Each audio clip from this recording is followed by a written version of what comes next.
Let's go grind this new music. Hit that like button, share it out. Let's go. Turn it up! Jeff in the jacket, pockets full of grapes, sneaky with the fruit, dodging all the tapes, controller in his hand, stealth on the floor, press X to sneak keys through the door. Level 1, avoid the guards. Level 2, he's playing harder, he and unlock the grapes in tow. Gamescom vibes at the rhythm and flow.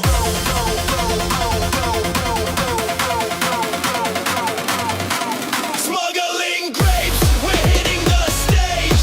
Gamescom hype, it's the gamer's rage. Joystick spinning, can't keep still. Press start, let's go, we're chasing thrill.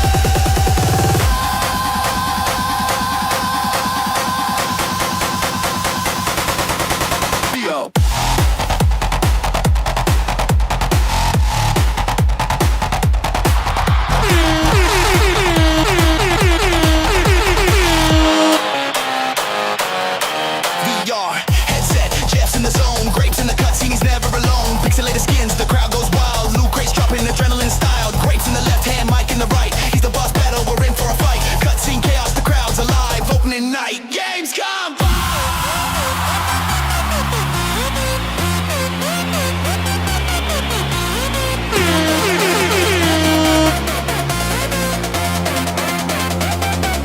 Smuggling grapes, we're hitting the stage. Gamescom hype, it's the gamer's rage. Joystick spinning, can't keep still. Press start, let's go, we're chasing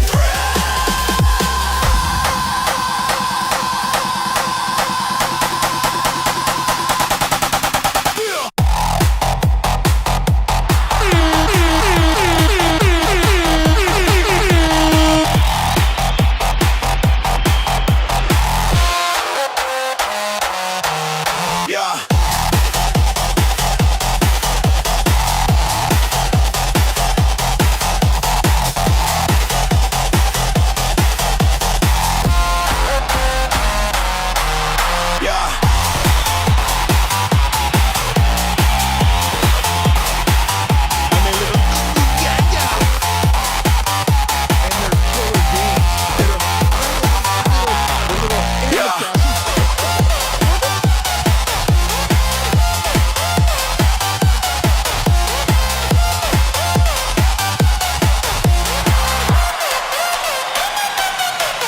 Yeah.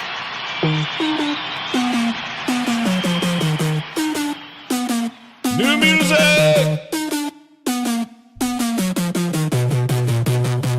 What I heard was Pixels got a scandalous tone. Controllers gossip, AI throwing stones. Rumors creeping like they hacked my phone.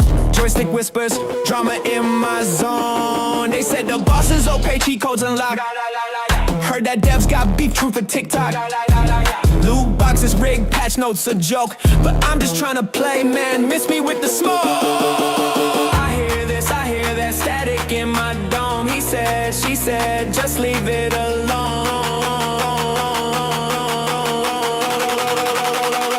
What I heard was boom. Use your 2 eyes, don't be a fool. Just play the games, stop acting cruel. What I heard was boom. Spawning rumors like responds in a match. Folks glitch their words, no patch can catch. Console wars, y'all acting like brats. I'm here for the grind, not the chatty combat. Beta leaks, always broken for real. But did you press start? Did you even feel? Play the mission, stop fishing for the real. Too many voices, I'm drowning in the spiel. Another one.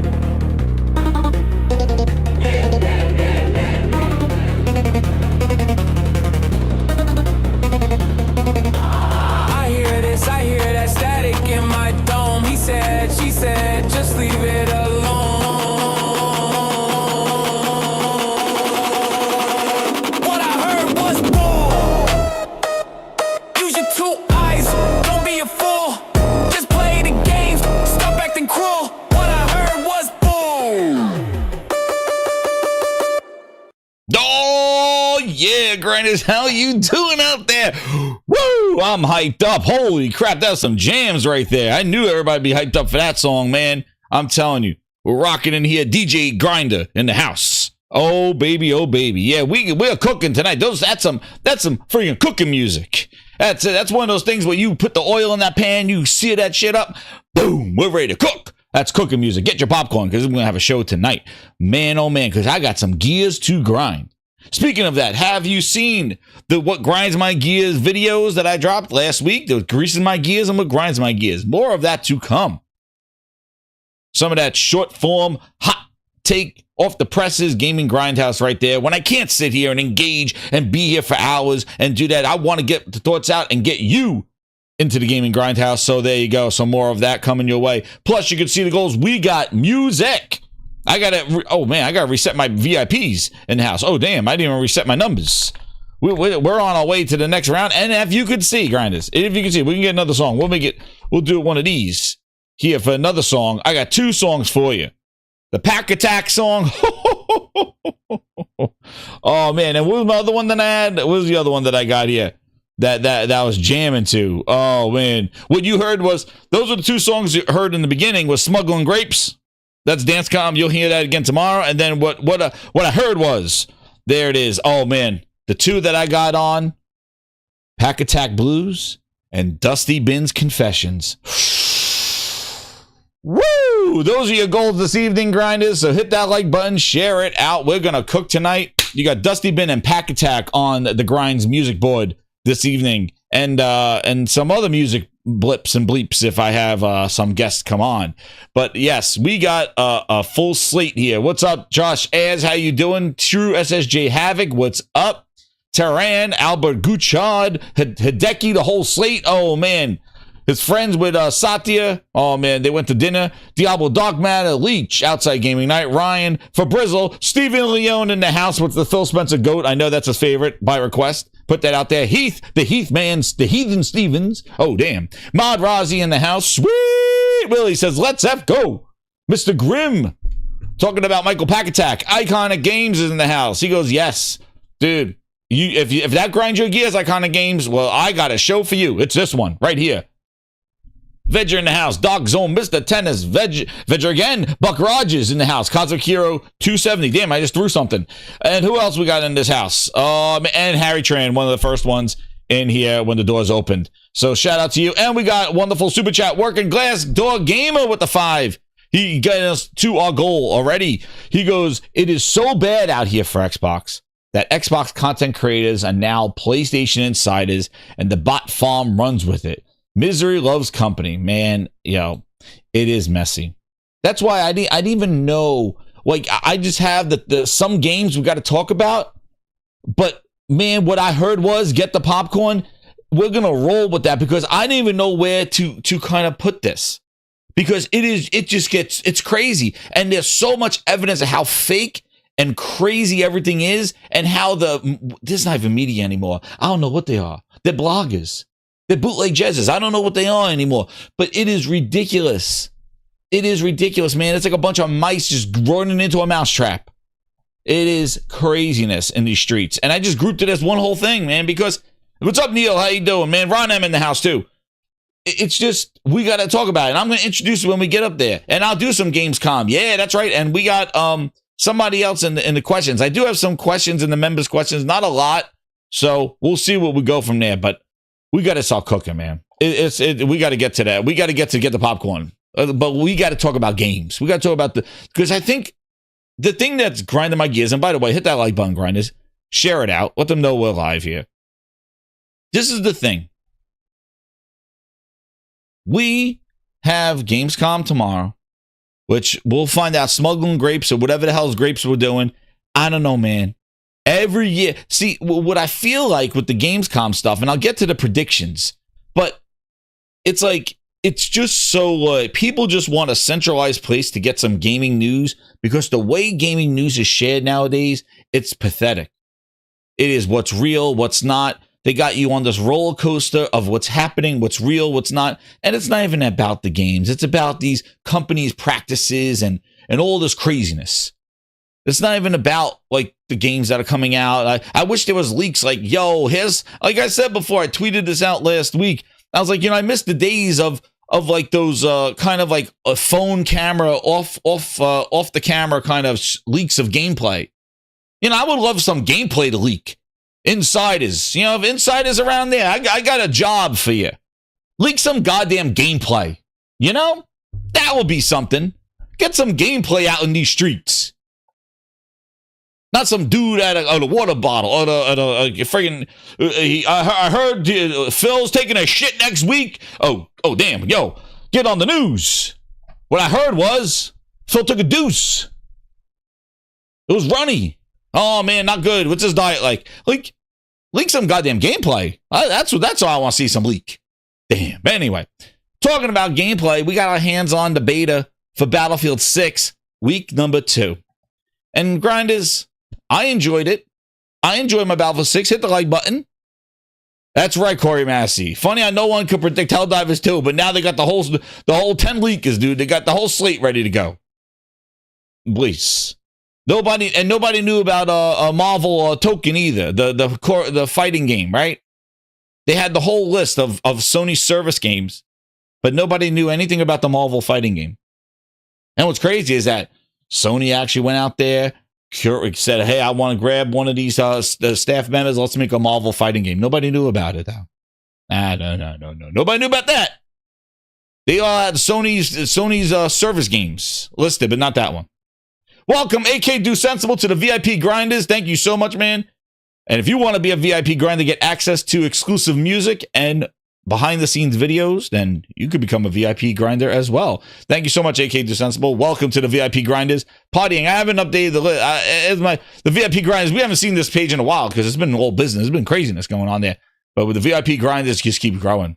And if you noticed, and again, I'm not going to just, I don't know if I could jinx myself by saying it, we only need 2 more subscribers to get to 3,100 grinders. Just 2 as of the shot of the show. So just put it out there. And I know when I say I just need 2, 10 people leave. I don't know what it is, but maybe I'm jinxing myself, but I'm going with the flow. I need 2 more people to subscribe and we hit 3,100. I'll be checking 3,100 live. Let's do it tonight. We only need 2. Let's do more than 2, but we got 2. But there we go. VIP Grinders, partying with Herman Holtz, Squad, True Virgil, hanging with the balls. We've seen him in here once in a while, but we'll see how that goes. Cosmic Hero 270, welcome, man. How you doing with that 10, man? He's getting us there. He goes, Jez, you see the bullshit. PS guys on Twitter losing their shit about Returnal going to Xbox. Guys becoming so gullible. Suddenly now everyone knows everything. Dude, I know, Cosmic Hero. I know. It is crazy. And you want to know what's crazy too, Cosmic Hero? And I was going to get into this more when we get to what I heard was, but since everybody's grinding their gears right now, let me just tell you something. Like I said before, it is such a goddamn it is like a playground of bullshit. It's like, oh, we said the whole slate, so now we're going to say the whole slate and trigger you. And then they're going to do this. Man, I got this whole Dusty Bin got a new song because of it. That's right, Dusty Bin got a new song, Mr. Baker's Dozen. Because it is so funny. And what I think, it's so crazy that they're doing this to their own followers, their subscribers, the people that look to them, that it's actually removing the efficacy of their opinion. Like, nobody gives a shit what they think anymore. And they don't realize that. Like, the more they just tease the people don't care what you say anymore. Like, and it's just so crazy. We'll get into it. I gotta update these things. Yo, shout out to Ron and Iconic for the VIP grinders in the house. He cooking. They're all cooking, man. Shout out to you. Thank you so much, AK2 Sensible with the 10, Ron M with the 5, and we got Dad of War with the 1. He subscribed to the VIPs. We are cooking. It's a choo-choo train. Ride that choo-choo. Ride that choo-choo. Let's cook it. We're cooking. Get the oils. You cook with grapeseed oil, or you cook them with olive oil? What are we doing here? Olive oil for tasting. I know, grinders. Hey, man, this is where you come to grind those gears. Thank you so much. I appreciate Data War, Ron M, AK Do Sensible in the house, And also, who was that? I'm going to list AK welcoming, paying it forward, man, after he upgraded. Yo, shout out to you, man. What's up, Lone Gamer? How you doing, man? How you doing? Mango's in the house. We got Mango here. But it is to Cosmic, I know. Like, it is crazy out there. And they're doing it purposefully. They don't believe it. They don't care. And we'll talk about it. Because the whole thing, dude, with this crap is that, especially when you have these Xbox guys doing it, trying to get back for all the Phil Nest that was done to them. They're just Phil Nest to the brim. That they're just like, we're never gonna get our moment. So let's just tease and say the whole. Let's just do what we're doing and spread misinformation and just kind of trigger people, because that's all we can do now.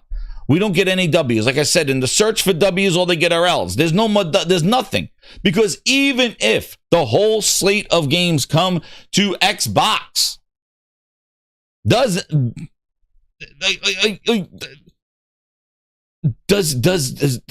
Sir, do we get the win this time? Is anybody buying an Xbox like for Helldivers 2? Is it really like really? Is anybody gonna buy an Xbox for Returnal? Like, is this gonna? Phil couldn't even do it with his own with any game. Is it really gonna happen? And really, everything's an Xbox now. What is winning? What? There's nothing left. That's the thing. There's nothing. All they could do is tease. They got beaten up, beat down in a corner, bleeding out, and all they could do is,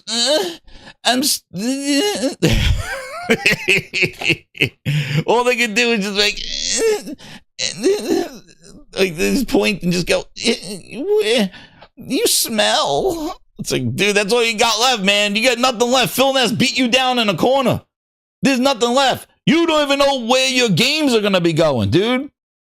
You don't even know what, if you buy a game on Xbox, because box, where that box is in the name of our brand. In the window, in the Xbox store on your console. If you buy a game on your and it's not Play Anywhere, you better go to a wishing well and hope that that game comes with you to whatever the hell the next Xbox is going to be, PC going to be. That's what you should be worried about. Because guess what? Returnal, Helldivers 2, when you buy those games, they're not Play Anywhere. They're not in Game Pass. So you better hope and pray, hoping and wishing and praying, that when you buy those games on your Xbox, where the box is in the name of our brand, that Phil Spencer and the bearded lady, what's his name? What's his name? I forget his name. The bearded lady. The bearded lady. This is me, him over there.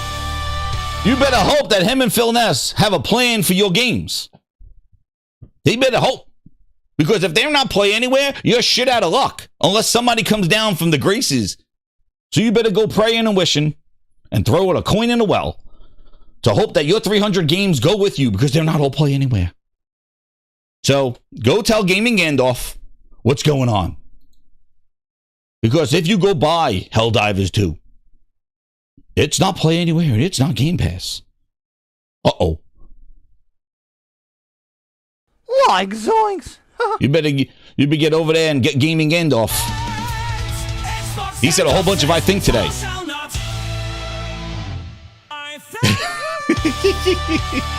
And Grind, that's just a tease for what you're going to be getting now and then when we get to that segment. But yo, shout out to Cosmic Hero for that one. Dude, there's no future. No future in what we make, whatever the hell it is. It's goddamn Terminator 2 the saying right there. But Battlefield. You know, when I did see with Battlefield, week 2 was the honeymoon. People got a little, I think they got a little like, you know what, maybe I'm not super hyped for it anymore. I don't know.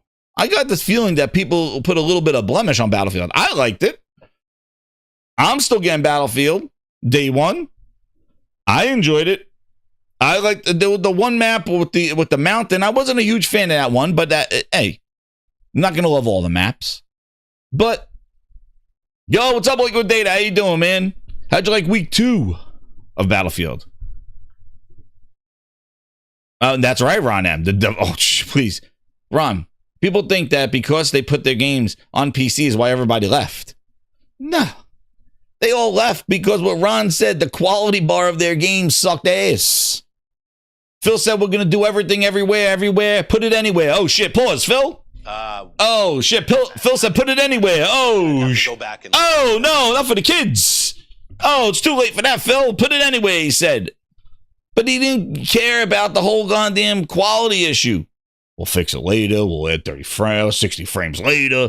We'll do this, we'll miss features and halos and then all. Yeah. So, what are we doing about it?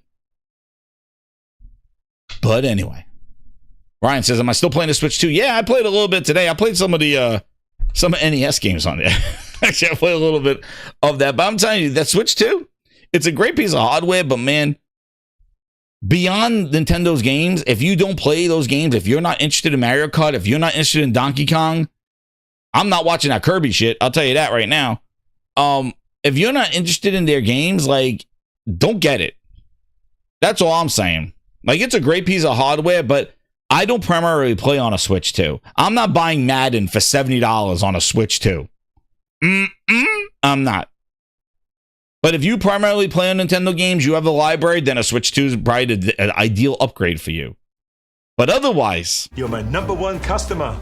I would not get it. If you don't like those games or don't want to play those games, then don't get a Switch 2. Okay? Switch 2 is solely limited to their first-party releases for me and for a lot of people. Unless you want to play multiplats on that thing, which I'm not doing that. I'll say you're better off doing something else for those. But yeah, like once I'm doing Mario Kart, I was unlocking characters. I'm like kind of done with Mario Kart, like the open world thing. I'm kind of finished with that. Donkey Kong was great. I'm playing it, but just getting through that. But pretty much, I felt like I said before in my review of Donkey Kong when I was playing it, I like it, but I felt like Astrobot had more charm to it. I liked how it pulled a lot more of the, like, all the cool mechanics and things like that. I'm not feeling the mechanics are really developing very quickly in Donkey Kong. They gave you a lot up front and then a little bit of tweaks here and there as you kind of going forward and get the new abilities and stuff, but it's just stronger abilities. I feel like they gave a lot more. And I feel like the level design is not as creative as I thought Nintendo would be. So, Metroid, I don't know, man. We'll see. It's like one of those cross-gen games, so I really want to know if it really takes advantage of the Switch 2 Metroid. Yeah, that's the one thing, man. I don't know. Glassdoor Game with the 2, he goes, we need a Redmond map. Redmond Washington map. Battlefield. Yo, Xbox. I would love a Battlefield map that you have like the Xbox logo up there as a ball, and you can shoot the building and the ball comes rolling down and runs over a bunch of bots. But yeah, like, it is what it is so far. That's how I'm feeling. I feel like Astrobot did do a more better mechanics. Same thing with the Mario, like the Mario game that they had for the Switch. Like, I felt like they did more with the game mechanics. Even Mario, oh shit, what the hell was it? Even the 2D platforming that they did with the Mario, oh shit, and I forgot which one. But I felt like they did the new 2D Mario Wonder and the 3D one that they did. I felt like they had much more, like there was, I was like, I went through a level, I'm like, oh, that's a cool new mechanic. It's a cool mechanic. I'm not getting that in Donkey Kong. And I got that in Astrobot. Every new level is like, oh, that's cool. Like, oh, so that does that. Oh, that was that. Like, and I'm not seeing that in Donkey Kong, even though I love Donkey Kong, man, I'm just not. It's just kind of just get to the point and just knock everything out and just, Odyssey. Thank you, Josh. Yes, that's the one. But Battlefield, I'm just talking about destruction. Battlefield, loving it. The guns, I think they nerfed the shotgun a little bit. Really, that's going to happen. Exactly, Mango. It makes you smile, and that's what the other ones, the Odyssey and Wonder did. Like, it made me smile. Like, I was like, he had that kind of cool thing. But we're going with Battlefield. I like it a lot. I think it's really cool. With the maps, I did not get a chance to play on the new New York map, Brooklyn. I did not get that one. I heard that one's really like, people, it's very intense and small. on that one, but I did not get a chance to play on that one when I was trying to get in on it. I played with Wooly. Shout out to Wooly. I played Wooly there. Yes, I hope so too, that we see some of the campaign and more Battlefield. I want to see more Portal, what you can do with the Battlefield maps. That will be kind of cool as well. With Battlefield, but yeah, hey, I still like it. I think if you didn't like it last week, you're not gonna like this week was not gonna change your mind. But I really think that it's really coming to be a really awesome package that they got there. But a package that they got coming up with that. I think it's gonna be my basic basic first person shooter for the fall, so that's what I'm ready to go. So I'm kind of missing it. I want to see the campaign, and I want to let me see the reveal here with this one. Yeah, I want to see what they got cooking with that one. Plus I want to see what the new mechanics are. I feel, and I don't know here, just speaking about Battlefield, I don't know how many people played that much of it. But one thing that I do feel, and I don't know if everybody does, let me know in the comments here. Liquid Data, you too. I feel I played a lot of, I was trying to play the engineer because I was doing the assault. I did the support. The engineer. I feel like the engineer doesn't really have a lot of cool gadgets. Like he needs like a sentry gun or something else. Like he don't even do the ammo. Like the support person, medic, has the defibrillators, has the ammo, has the pop-up, has the pop-up equipment. And I feel like the engineer, you got a blowtorch and you have a rocket launcher. That's about it. Like you really don't have much to do with anything. You don't drop ammo. You don't have and you got the air. You have to either choose between a air locking one or a ground rocket launcher. They give you a lot of rockets, but I'm hoping that's what Heath. I'm hoping in the full game they got a lot more gadgets for the engineer specifically, because I know you're assault all day. I was trying the engineer, and that's all I do, Real Voyager. That's the only thing. I run around with the blowtorch. I run around like it's somebody's birthday and I'm lighting up candles. That's how I run around the blowtorch. I'm like this. I'm like, give me a machine. I gotta heal it. And then it's nice that you're helping out your team, but it's not very entertaining that you're just lighting up you're just standing behind the ass of a tank, just pointing at it. Like it's not like a mini game or anything. I'm just like, heal, and he's fighting and getting all the blow ups and seeing all that stuff, and I'm in the air. I'm looking at the ass of a tank, just sticking out my blowtorch, lighting the candles like this. I mean, that don't seem very fun. Yeah, I'm supporting the team, but not very exciting. He's seeing the explosions, knocking down the buildings in front of the tank, and I'm in the ass like this, scoping that shit. I'm like, I want a little more action. So then the blowtorch, I need a flamethrower. I want some gizmos and gadgets. He does have the mine. Those which I don't like those mines. Those mines stick up at the ground. Like they look like bags, like boxes. You put a box down. I want the mines that you hide in the floor that make craters. I used to always throw mines down. And I want more than one. I want like 3 mines. I used to lay 5 mines on the ground and watch this friggin' explosion and create a crater in the ground. That mine is real weak. Like it's just, and there's so much shit going on that your mine practically gets blown up before you even do anything. And then, I used to lay out those mines as an engineer, and they used to stay, like after I died, they would just like be flat on the ground, those mines in the last game. The land mines, yeah, they'll stay there. I feel like this one looks like I'm putting down an Xbox. Actually, that's what it looks like. It looks like a freaking Series X. I'm putting down a Series X, and everybody shoots it then. Oh, Phil. Where the box is in the name of our brand. The bomb over there looks like a Series X. And everybody's like, boo, and they shoot it. I'm like, oh, shit, oh. Is it anti-personal too? I don't even know, man. There's so much shit blowing up. I don't even know that blew up anybody. That's what I want. The anti-tank mines. I had like 5 of them, and I used to just lay them out, like painting the road. Now I'm dropping Series X's, and everybody's shooting that shit. Like, oh, let's get that shit out of the street. like, the console's dead. Shoot it. They got changing the booster. Dude, they're like, who put an Xbox in the middle of the ground? Oh, no. Is that what it looks like? Let me see if I got my thing on there. I don't think. Looks like you put an Xbox in the street. I don't know if I can find it. But yeah, I think. Let me, because I was throwing more C4 on all my streams. Let's see if I have it in the first one. Was I engineer here? Nah, I'm not going to find it. It'll take too long. But yeah, it does look like one. The support has too much. That's how I feel like. The support is everything. Or at least give me cover. You know?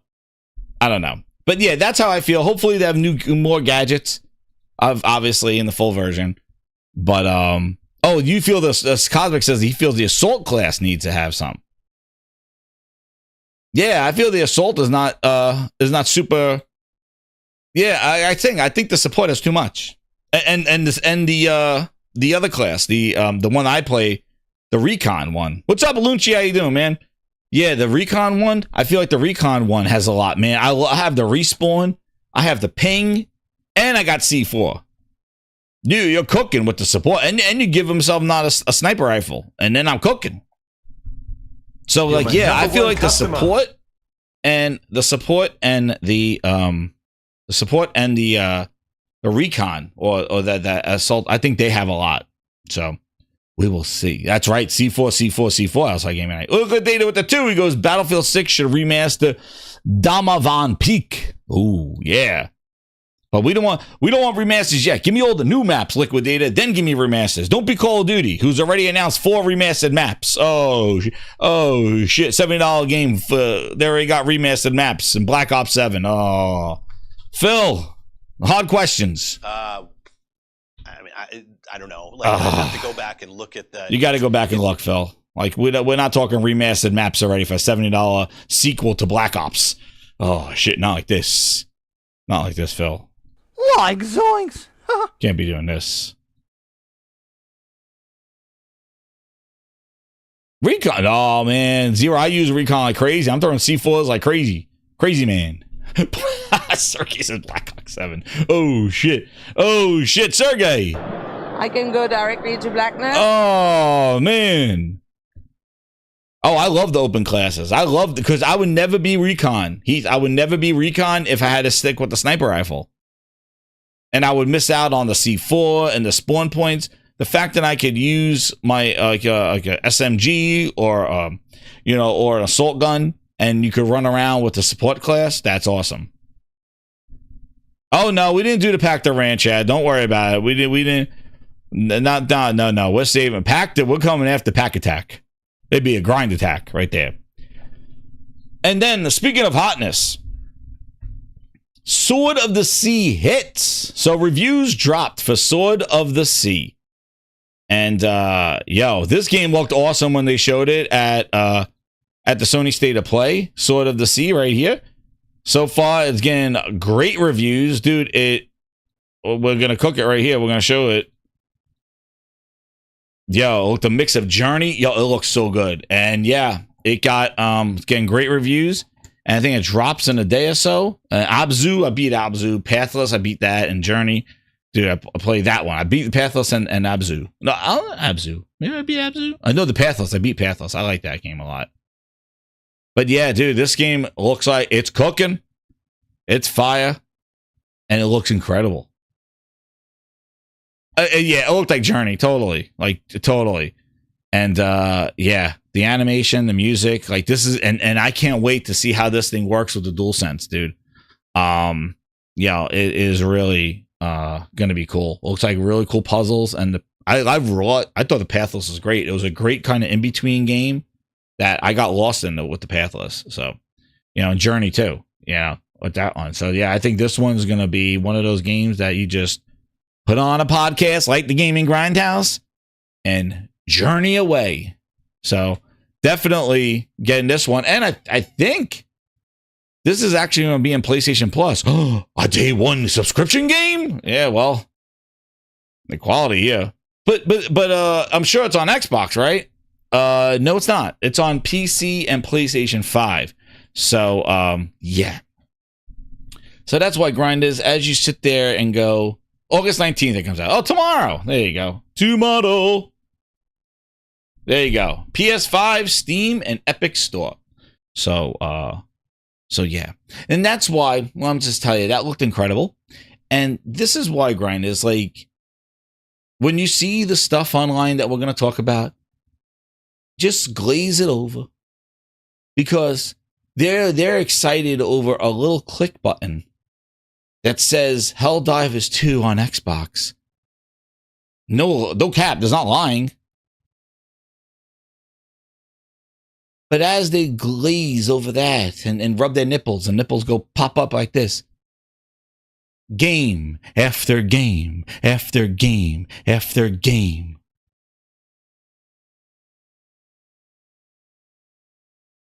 Just, what does it do, grinders? It will take decades for them to catch up on the games that they're missing on. Like, that's the craziest thing. It's like, for the one old ass game, here you go, feed the roaches. Like, here's the one. Like, it's just, that's why I mean, like, if you look at the reality of the situation, there's so many quality games that are coming out that could only be played console wise, most on a PS5, on Steam, everywhere where gaming matters, that Xbox is just, they don't know where they're going to be. So the thing is like, as more games just continue to skip it, it's really like they're not catching up. Like, it's not like they're catching up. Like, oh, they're catching up now. Everybody's remembering Xbox. And now they're not. It's getting worse and worse. But this game looks fire. And hey, the fact that it's in a subscription, shit, that makes it even, that's even crazier. That means a lot more people are going to play it. That's right, Josh. But yeah, this game's cooking. Already got some great reviews. What's up, Aaron? How you doing? The real Aaron in the house, ladies and gentlemen. The real Aaron. Not the fake one. The real Aaron's in the house. The next Xbox Showcase. Glinda with the two goes full slate. Xbox is going to give them the full glaze. Dude, they're glazing over a button right now. They're glazing over a button. They're like, oh, look, it says buy on Xbox on PlayStation.com. It's like, yeah, you can buy it on Xbox. And it says buy it on PC as well on Steam. Like, yeah, that's what in the trailer. You know, what I was saying in the trailer where they teased ODST, it didn't say Xbox on their website, on YouTube. But in the store, it's a store. Ah, man. I saw that thing going around. We'll talk about it, but my God, it is so petty bullshit, man. It is ridiculous right now. Because they're trying to make it like Xbox, and it's not. Like, and they know it. They know it. Like, Phil Spencer went out there, had a full-ass podcast to talk about this thing. He had to have a whole kind of, we're sorry, we're learning. Matt Booty Cheeks was there. Like, he had to have a whole kind of, like, guys, it's just for a game. Like, he had to put himself he put himself out there like that, like the Phil Ness.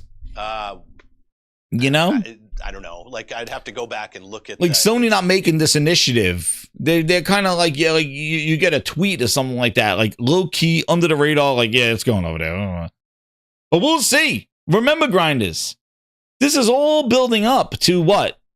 This is all building up to Jeff Keighley's one more thing was Jackie Jones going to PlayStation. See, it hurts. It burns. Because that was the ultimate burn. It was on a show, and it was a one more thing. Does he do it this year now to PlayStation? Who knows? But all I know is what happened. 2 eyeballs. And that was a gut punch, nut punch. You know? That was rough. Because it was just 4 games, and then Xbox asked Jeff Keighley to make that announcement. And that was not good news. So you can imagine just the sense of what they're feeling and what they're going through right now. They're like, we're coming back to the eve of its coming. It's coming. Remember, it's coming. The eve of its coming. Which haunted them for over a year. So we're back. It's coming, bitches. So that's why they're hanging on to, like, look, there's a button that says Helldivers. Because they remember the haunting that haunted them all year. The words of it was like, "It's coming." That's all they heard. "It's coming." And even the way that went down, dude, people to this day, it was a freaking nut punch, man. It was such a nut punch to this day, dude. Because it was like the game is coming out. Janky Jones was coming out in the holidays. Which the pancakes were exclusive. Of juicy glazed blackberries. Yeah, PlayStation didn't get the Janky Jones breakfast, but Xbox got it. But man, like it was just, like you announced the game that didn't even have a release date coming to another platform. The same day you announced the release date, it coming to Xbox. Like, it was the ultimate gut punch. Like, it was really bad. It was rough. It was rough, Grinders. It was so rough.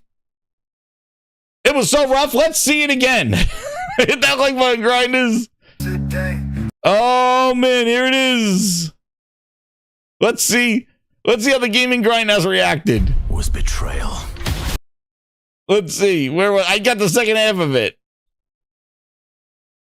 Let's see a year ago.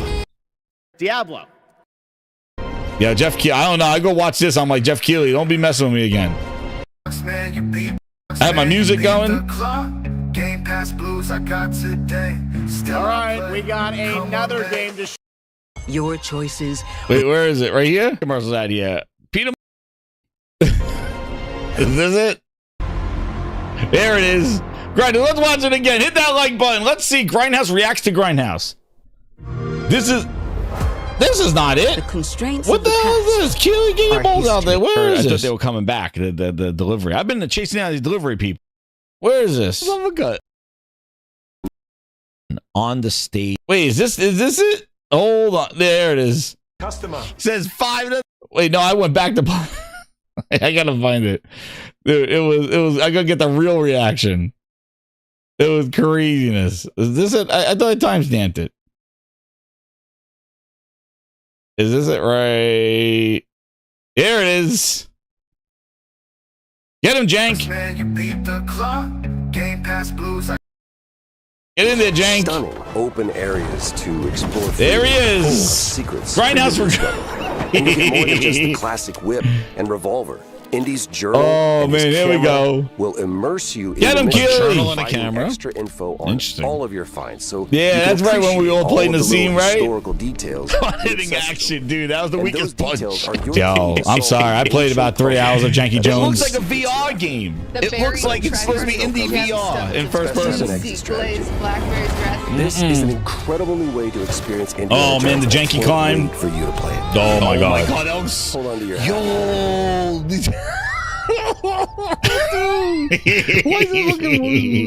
It's still crazy, Taran. Let's watch it. Doesn't that look great? A world of mystery to explore. But you're probably wondering when the game comes out, right? Today. Well, it's coming.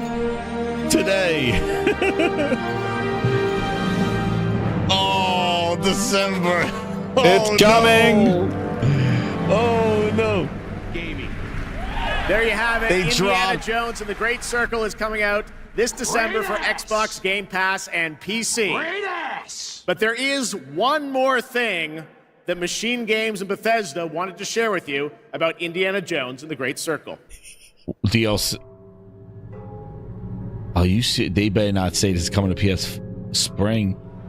No, my God! Holy shit! Coming to PlayStation 5 in no, spring why of would 2025. They used the one more thing to be. Before we wrap up O&L, we do Oh have my God!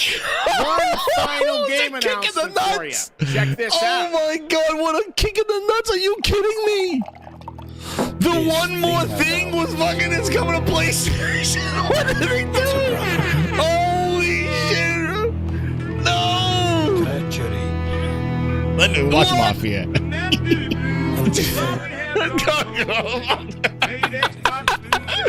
They're trolling their own. Holy shit!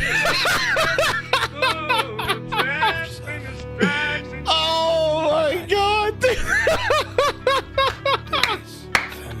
Yeah!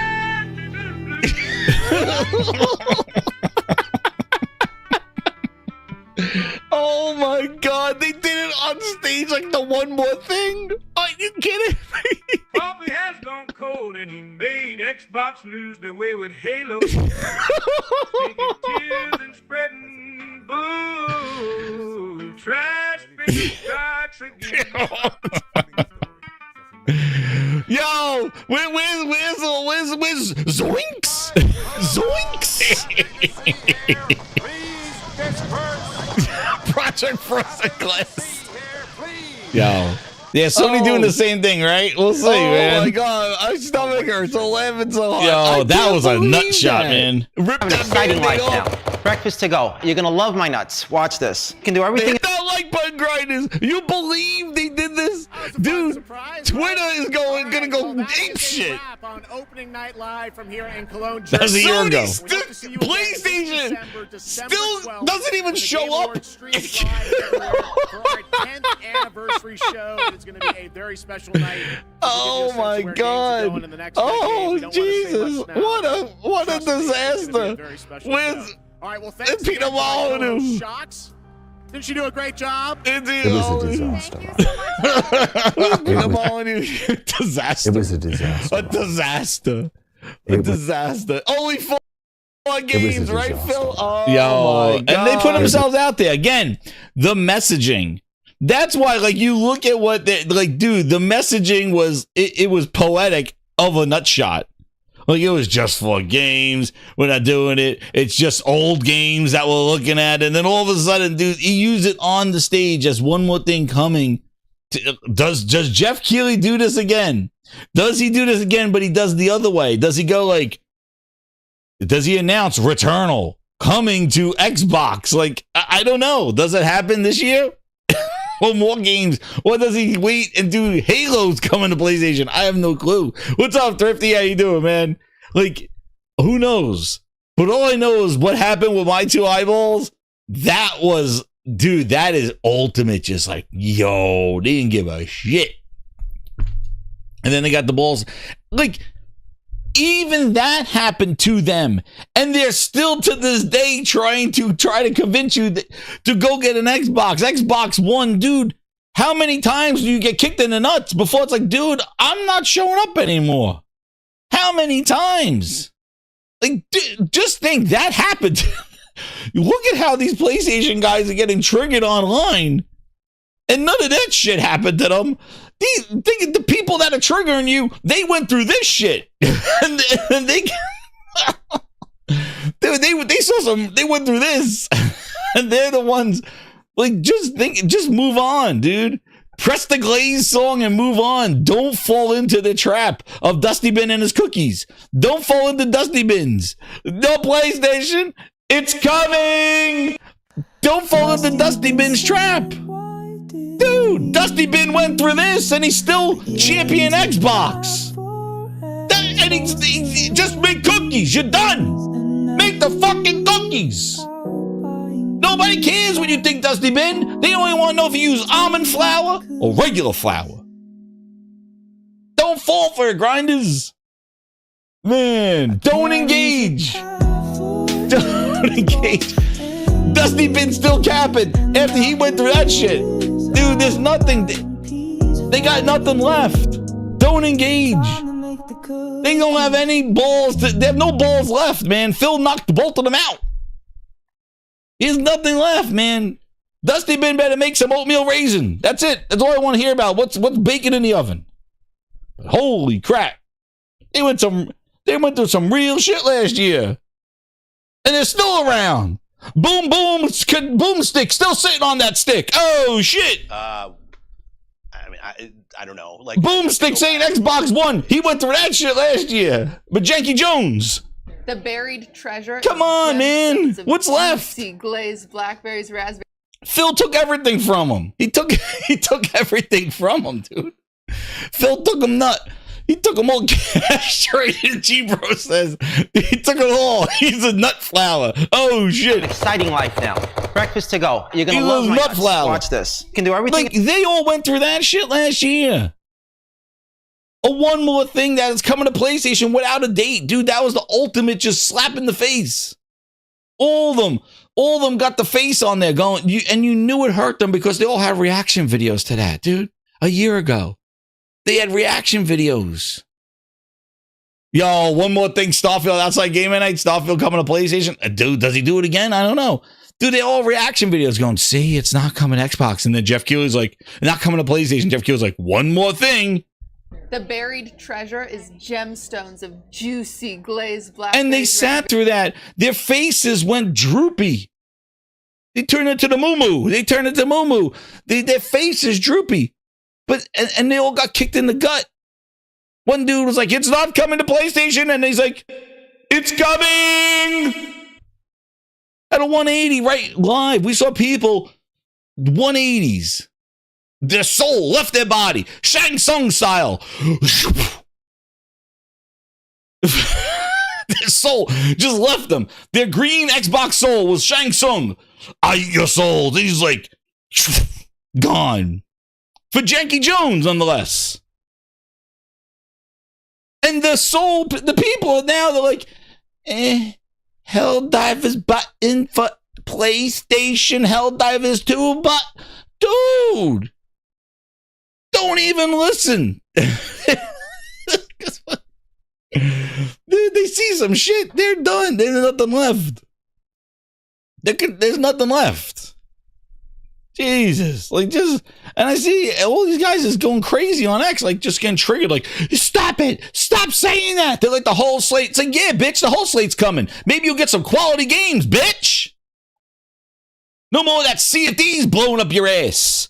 Janky Jones with janky animations. Maybe get some Naughty Dog goddamn, get the real Indiana Jones. Friggin' Nathan Drake coming up your Xbox ass. Maybe you get some quality games and realize that the games Phil Spencer been giving you for the last year are dog shit. There you go. That's right, the whole slate's coming. Cleanse your ass. That's what I would be saying. You're right, the whole PlayStation's, it's all coming to Xbox. Cleanse the shit out of those dirty bastards. They've been hyping up goddamn Phil Spencer horse shit for 10 years. Let them play some quality games. Shit. When I went to PlayStation 4 and played some of those games, I was like, Xbox, you suck again. I was like, damn. Send them those games. Send them all. Send them the real Indiana Jones. Send them Nick and Drake, balls deep, balls out, pause. Send it all. I don't know. Like, I'd have to go back and look at the... Send them God of War, and then they'll be like, oh, shit, we thought Hellblade 2 was all God of War. But, oh, shit, no. Ragnarok, bitch. Send it all. Hitoki Karaoke, a bitch. Send it all over there, Xbox. Cleanse their ass. They need a friggin' baptize of quality games. They've been touting horse shit for 10 years. Get a whiff of quality. Just a whiff. Their nose been so far booty's ass, they can smell what he ate last night.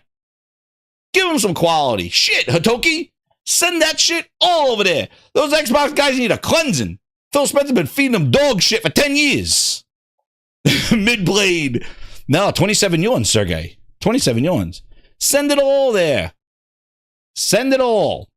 Show them the real Indiana Jones, not Janky Jones. They're like, holy crap, look how Nathan Drake climbs on the wall. I'm so used to Janky Jones animations.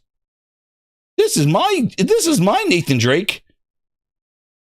Experience Indiana Jones. This is my name. They're like, wait a second. Here comes Naughty, here comes Uncharted coming to Xbox. They're like, but this is what I thought action. I can't wait for Look, you to play. I thought this was quality. Hold on to your Yo. Explore. Look at the swinging. Yo. It's been a dream come true. Send it to them. Baptize their ass. Wait for you to live for yourself. Send them Nathan Drake. They've been capping for this janky. Look at this shit. Look at this shit. I can't even keep a straight face looking at this janky ass wall climbing shit. Dude, they were hyping this shit up. They're hyping this shit up. Look at this. Look at this janky ass. Send them over, Nathan Drake. Baptize them with quality games. Phil Spencer been hyping them like, well, this is our Nathan Drake. Here he is. The real Nathan Indiana Janky Jones. Here he is. Here he is. The Janky Jones. Yo, somebody better baptize their ass with some quality over there. So they realize that Phil Spencer been jerking them around with Phil Ness for 10 years. Holy shit. That's right, Grinders. That's right. Do not engage. Just let them. Dusty Bin thinks he's smart, man. He making cookies. And then on top of that, it takes us into man. I told you, hit a wild show. Hit that like button, Grinders.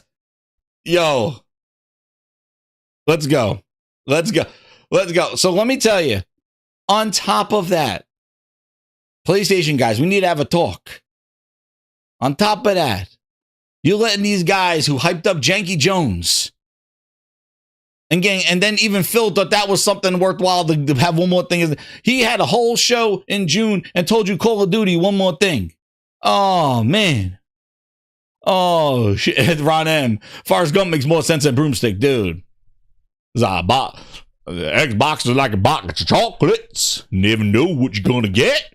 Well, it's definitely shit. It's definitely shit. Bill Spencer shit. Is like, Jenny, Bodie, where's my Bodie? Phil Ness Gump. Bodie, where Bodie? I thought I told you to put Bodie.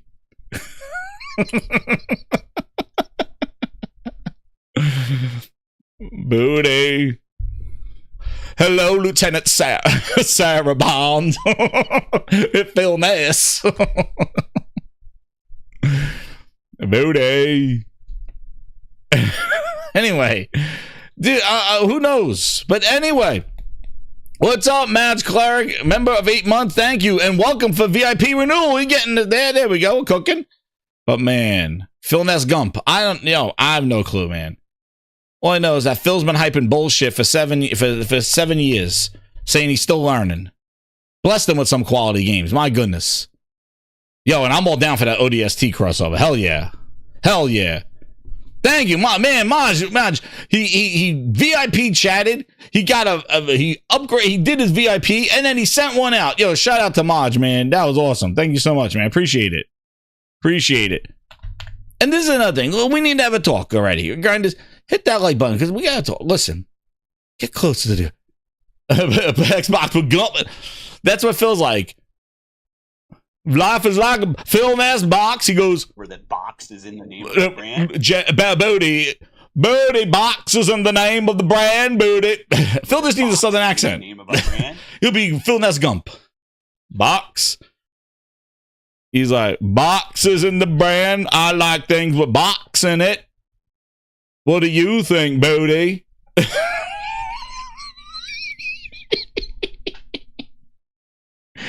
Oh, man. Have a whole goddamn Forrest Gump episode. Bill's best. Everything with box in it is a box. It's an Xbox. What do you think, Booty? We call it box. Everything is a box.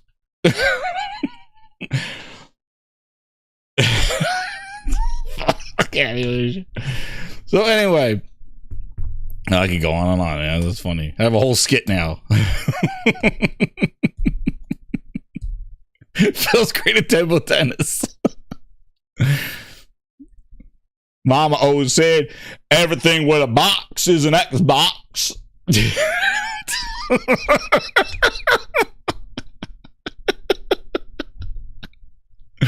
Oh shit. Oh man, Forrest Gump. That was a wild movie, man. That was a good movie. So like I'm saying, we got here in the sense of we have Ghost of Yotei being tomorrow on Jeff Keighley's Smuggling Grape show, and Lost Soul aside. He's still learning. Still learning, mama. Still learning, waiting on the tools. What's up, Ghost in the Garage Gaming? How you doing? Wait until next year to keep exactly, Mr. Grimm. Still learning, waiting on the tools, wait till next year. They've been feeding them bullshit all these years. They're sewing their asshole and keep feeding them and feeding them and feeding them. And it's like, yo, send them some quality games. Open up their eyes. Give it a Cosmic Hero. Thank you, Maj. Maj cooking. Like, open up their eyes. There's nothing left. Phil has abandoned them for this future of horseshit what he was doing. And on top of that, people acting like, yo, Death Stranding 2, you playing it, right? Like, you're playing it? Like, Death Stranding 2, Ghost of Yotei, yo, gameplay just released the last week. Don't you realize, like, it's all deflection? Like, they don't want you to hype up the real games that can't be played on Xbox or on PC. Instead, they want to try to trigger people to be like, oh, the games are coming. We got you. But like guys, like, don't, that's why I said, don't engage. You're going to be playing this in 2 months. This was a new gameplay demo. And this is what I'm seeing. Like, I'm seeing a whole bunch of people like, not like, yo, look at it. Look at this. Look at how much blood is in this one, man. You're whooping ass with the spear. It's goddamn Spartan. Look at this. Yeah. Yo, it is gruesome, this Ghost of Yotei, man. It gruesome. She whooped their ass with the goddamn spear. She pulled a whole bunch of, this is Sparta. She's like, this is Sparta. Ain't crazy. Yo, I've been noticing this. I don't know if you noticed this, but in Ghost of Yotei, man, the blood, man, the gruesome, they're really, it's really taking, it's crazy, man. It really is gruesome. How much blood? Like, there was that other one. Yeah, she stunned them, and now I knock them off. And that's the thing. Like, it's going to run great on the Pro. It's going to run great on PlayStation. And there you go. Like, there it is. Like, don't deflect and go like, oh, and crying over like Helldivers and shit. Dude, let me tell you something. It's all going there. Sony's going to be in this whole thing with Helldive. Another one. What is it? Returnal? Who knows? I am sure once the gateways open, like I said, Sony, FAFO. But I said Xbox will be gone before Sony can figure that out. But they're still giving this, and that is a big difference. In all seriousness, that is a big difference than what Xbox did. You know, one of the people in the chat was saying all the excuses that Phil has given them and all this other stuff, like all the excuses and wait to E3, and I'm excited about what I didn't announce. Sony's not pulling that bullshit with us. They're putting out games that take advantage of the PlayStation, and they only could be played there, or they put them at the other audience on PC. But those are the service games. But this is not on PC. This is a wait until. Well, wait. If you don't like them, then wait. But as they continue to do this, while people wait for this, they'll be showing Wolverine. They'll be showing Intergalactic, the next stuff. So, this is something that Xbox did not do. Xbox did not have the last console exclusive game for Xbox was Smilegate. Smilegate's game of what the hell was it? Crossfire X. Oh man, like a 50 rating. That was the last Xbox exclusive game. They even put games on PC for exclusive. Gears Tactics and Flight Simulator were on PC a whole year before they even went to Xbox. You typically say Xbox, they felt like the console owner, who was the premier customer, felt like a second class. They felt like less than, because PC was getting all the features. They even had exclusive games. I have not seen that from PlayStation yet. So to say that they're the same thing, they're not, because this is the differentiator. And on top of that, they're getting more exclusives from other countries and ensuring that their PlayStation is included in this. Because remember, in these hero projects, like, PC is the primary place where their audience plays in their country. PlayStation's going in there, publishing it, and getting it on PlayStation 5. Like, don't you see, like, you know, the PC is where they say with the China Hero Project, like that we saw with Wukong. PC is the primary platform over there. They're not buying PlayStations. So PlayStation's going over there going, well, okay, put it on PC, what's the primary platform, but also put it on our PlayStation 5. Where in the world is Phil Ness San Diego? I don't know why he's not doing that. But nobody will ask Phil. Dustin started his channel. Ask Phil the hard questions. Why is Phil not in China Hero? Where's Phil's China Hero? Phil not a hero. PlayStation going there getting games. Here's the latest one. Embrace my power.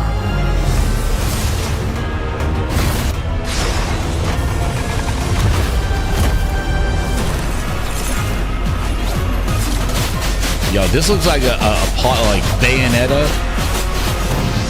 Yo, this looks like the original Bayonetta. Devil May Cry. Yo, this is like.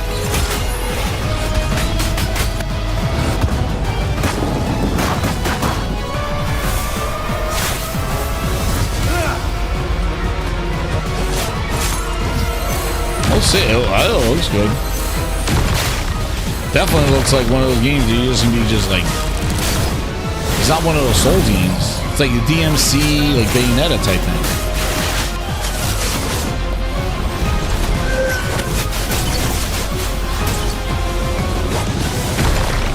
You're my #1 customer.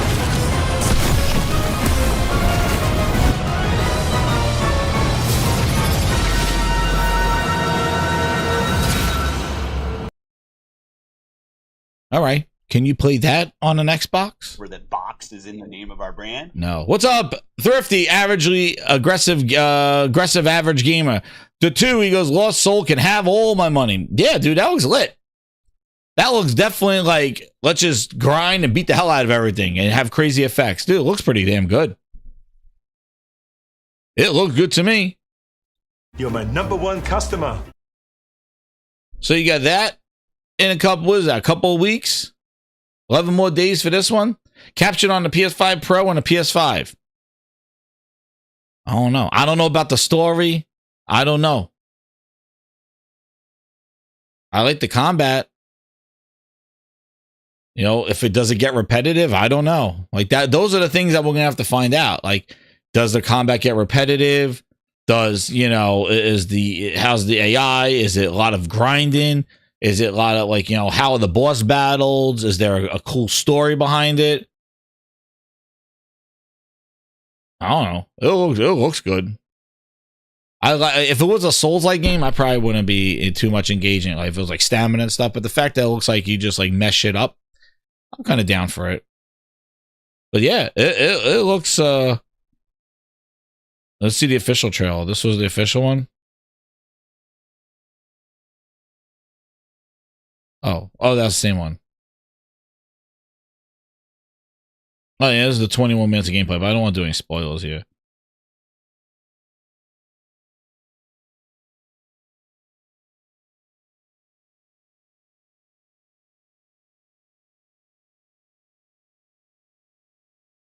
But yeah, I won't play it all there. But no, that looks coming out too. But that new one just released. There. So, and then yeah, Phantom Blade Zero coming out. And there's a lot of games coming out that, you know, it's sort of like, and even with Death Stranding too, like you're playing that now, right? Like you're playing that, I'm playing it.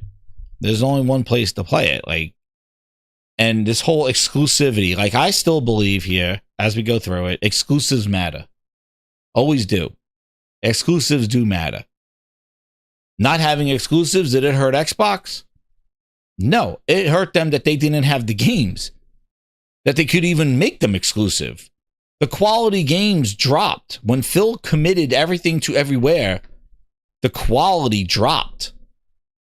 And the delays occurred, and games were not ready. These studios could not prepare this stuff. Will Sony face the same fate in their quality? I don't think so.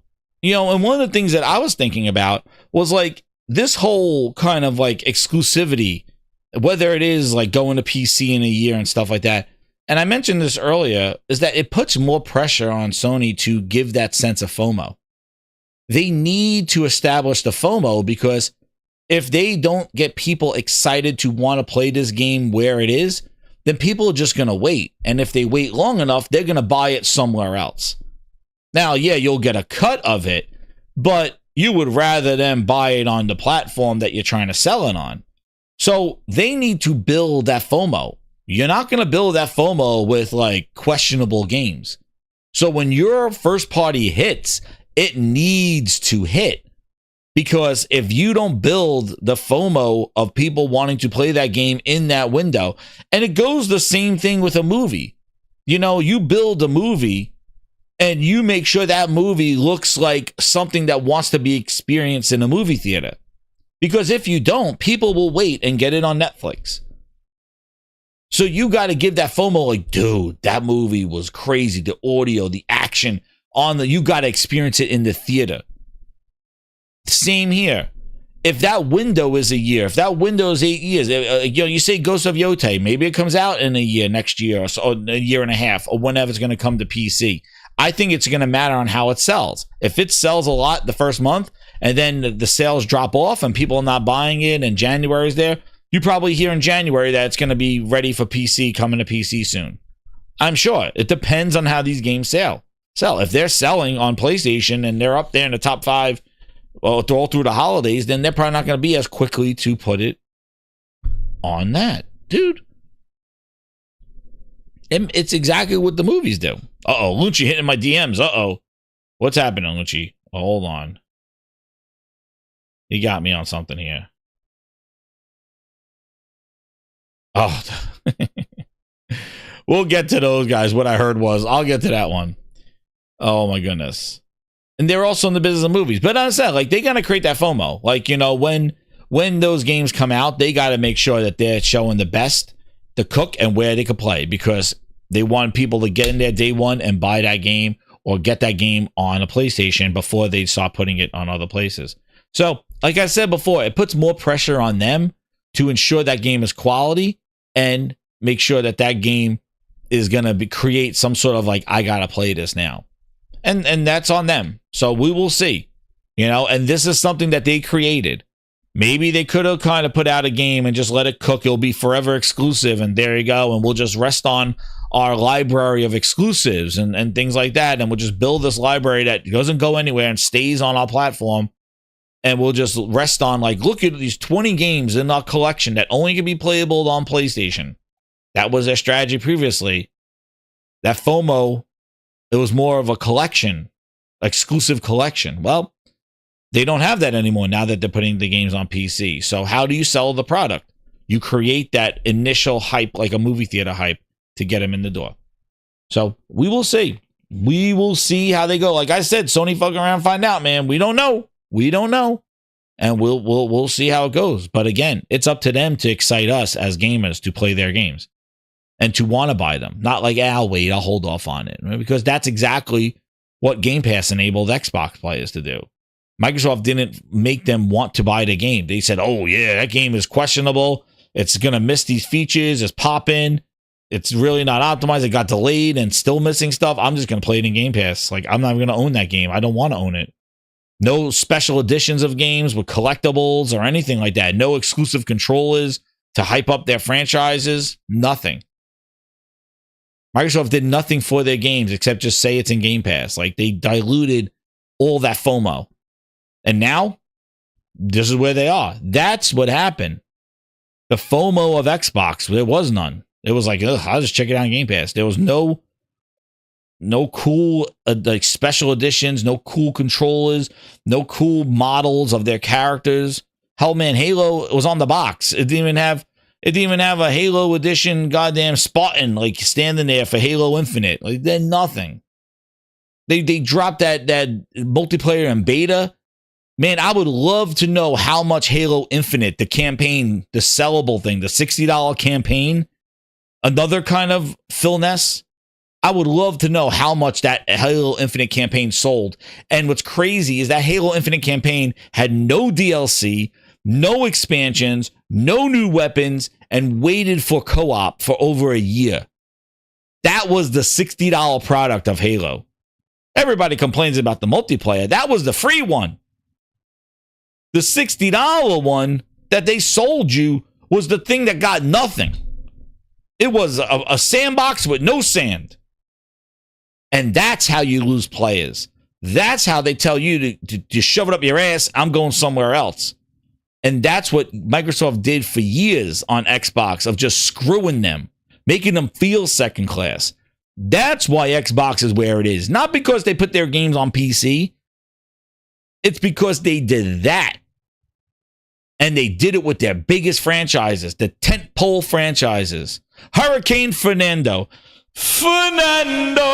We'll never find what happened out to Fernando. Alba will tell you what happened to Fernando. By the way, there is a video of me singing Fernando and doing the video for him. Nobody else did it. Even the Xbox fans never did it. But that's what they did to their brand. That's what people go, what's their brand? Dude, they killed every aspect of it. They shifted Marcus Phoenix's son to Kate. Well, guess what? The person that changed to Kate's story, Rod Ferguson, left after he told Kate's story in Gears 5, and then he went to Diablo. 5 years later, he came back, and he left again. So he's never gonna finish Kate's story. That's why they went back to the prequel. But the FOMO is what Sony is banking on now. And at 80 million consoles, that FOMO is real deal shit. And Game Pass removed the FOMO. But all the quality games, Josh, that was the thing. I think they could have bypassed the FOMO. They could have bypassed that thing if the games were that much quality, people would probably most likely, there would be more of a buying perspective there. But they created so much uncertainty with their games, the way they marketed games. Like somebody wrote in the chat, Sony's really good at creating FOMO and really good at marketing their games. Like, you know, talking like Ghost of Yotei we just saw, rolling out piece by piece, getting you excited. Wait, there's more. Wait, there's more. They're so good at that they make you feel that there's so much game that you just want to throw your money and get it. Microsoft didn't do that with their games. They hid them behind, we didn't showing it. We're waiting. Here's a title screen. Oh, it's delayed. It's not here this year. Look at Fable. You think Microsoft is building up anticipation for Fable? We're going to Gamescom now tomorrow. Fable's not on their list. You know what is on their list, though? You could probably count on your fingers what's on their list. Asus ROG Ally X hardware. Hardware's on their list. But what else is on their list? Is Fable on their list? Is Fable going to be there? Because they need to be building. Remember, Fable was delayed. They showed a screenshot in February when they said it's not coming this year. Is Fable there? They're building up the FOMO for Fable? Do you see Fable there? Look, grinders. We got Flight Simulator 2024. Somebody go tell Phil we are in 2025. Did the world change? Was there some sort of movement of continents that we need an update for Flight Simulator this year? Did the world change? Did something happen? Did Canada move? Shout out to my grinder Canadians. Did Australia come up next to the California? Did something happen? Now we need an update. I don't know if the world changed or not, but the Flight Simulator of last year is here. Woohoo! And I'm sure all you guys probably all perked up right now for the next game that I'm going to talk about, World of Warcraft Midnight. Holy shit. World of Warcraft, as old as a grandma's titties, is showing up at Gamescom. And the game is not even available on Xbox. Where the box is in the name of our brand. It's not even playable on the console. But we got updates for you. And, well, while you all bricked up, let me get you all hyped up again. Call of Duty Black Ops 7. Yes. Oh, and Grounded 2, which is in pre-alpha Mother's Former Roommate Beta and released last month, will be there at Gamescom.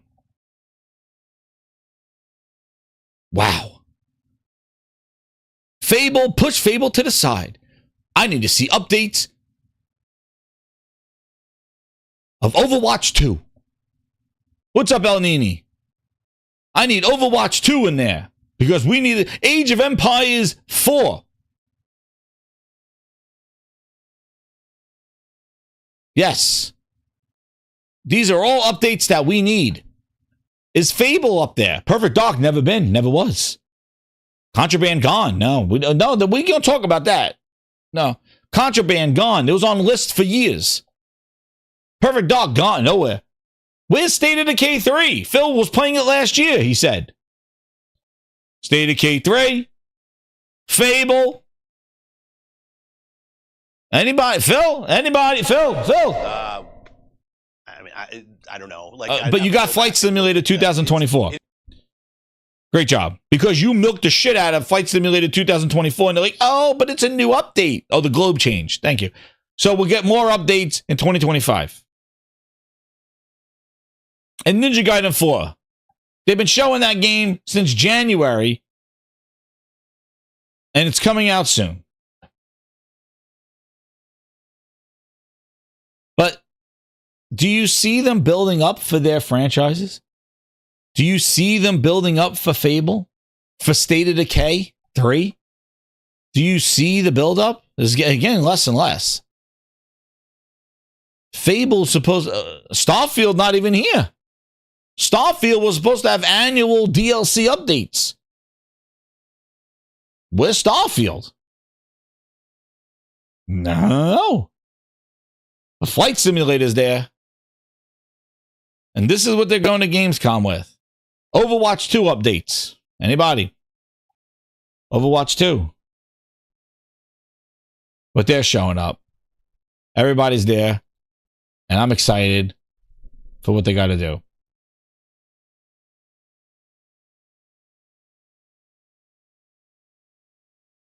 But there's your Xbox Gamescom.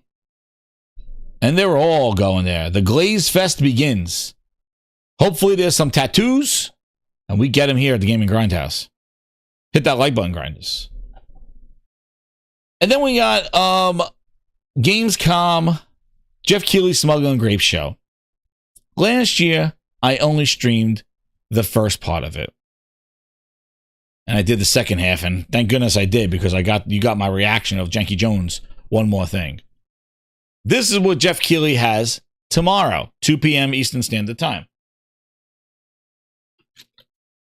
He has, dude, I've never seen Call of Duty Black Ops 7 be hoard around so much. Man, oh man, it must be something special. Because Call of Duty was the One More Thing at the June show. Now it's here at Gamescom. They're acting like Call of Duty something new. Dude, it's a sequel to last year's game. You better be blown it out of the park with Call of Duty, because that trailer in June did nothing. You didn't even show gameplay.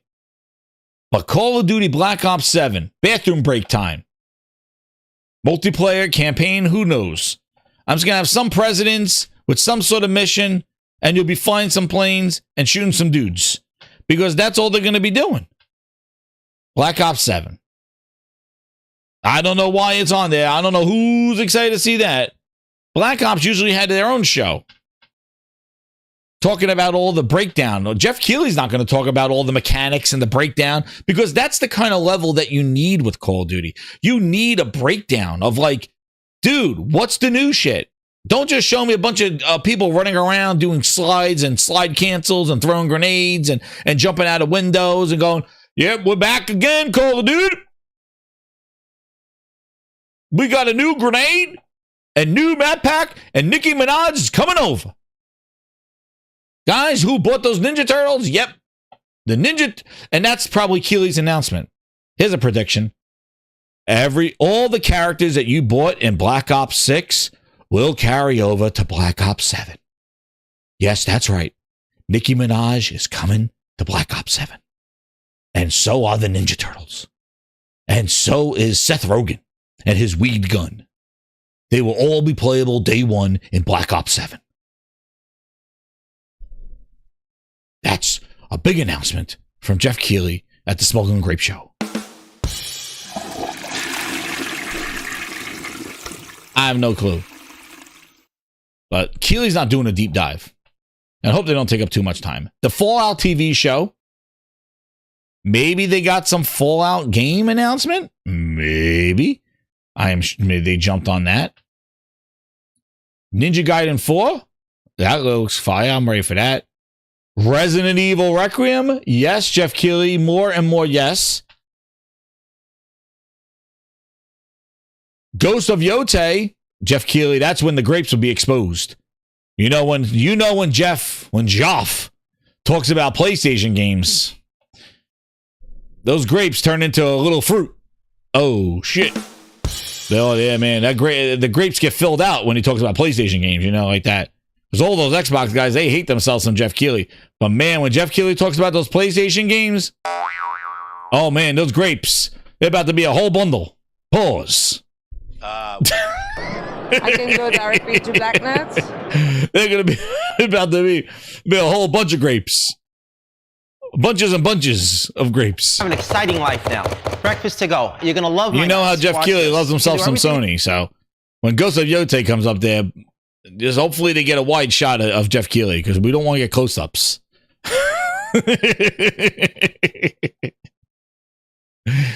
And then Silent Hill F. That's right. So I'm down for some Silent Hill. At least the Grindsboard don't miss. The Grindsboard don't miss. Ladies and gentlemen, I'm presenting Ghost of Yotei, Jeff Keighley here. Oh, Jeff. Move the camera back. Oh, man. Grindboards don't miss. It don't miss, Josh. It don't miss. Grapes in the face. Back that up. And Silent Hill F. So for predictions, you know what? New game announcements.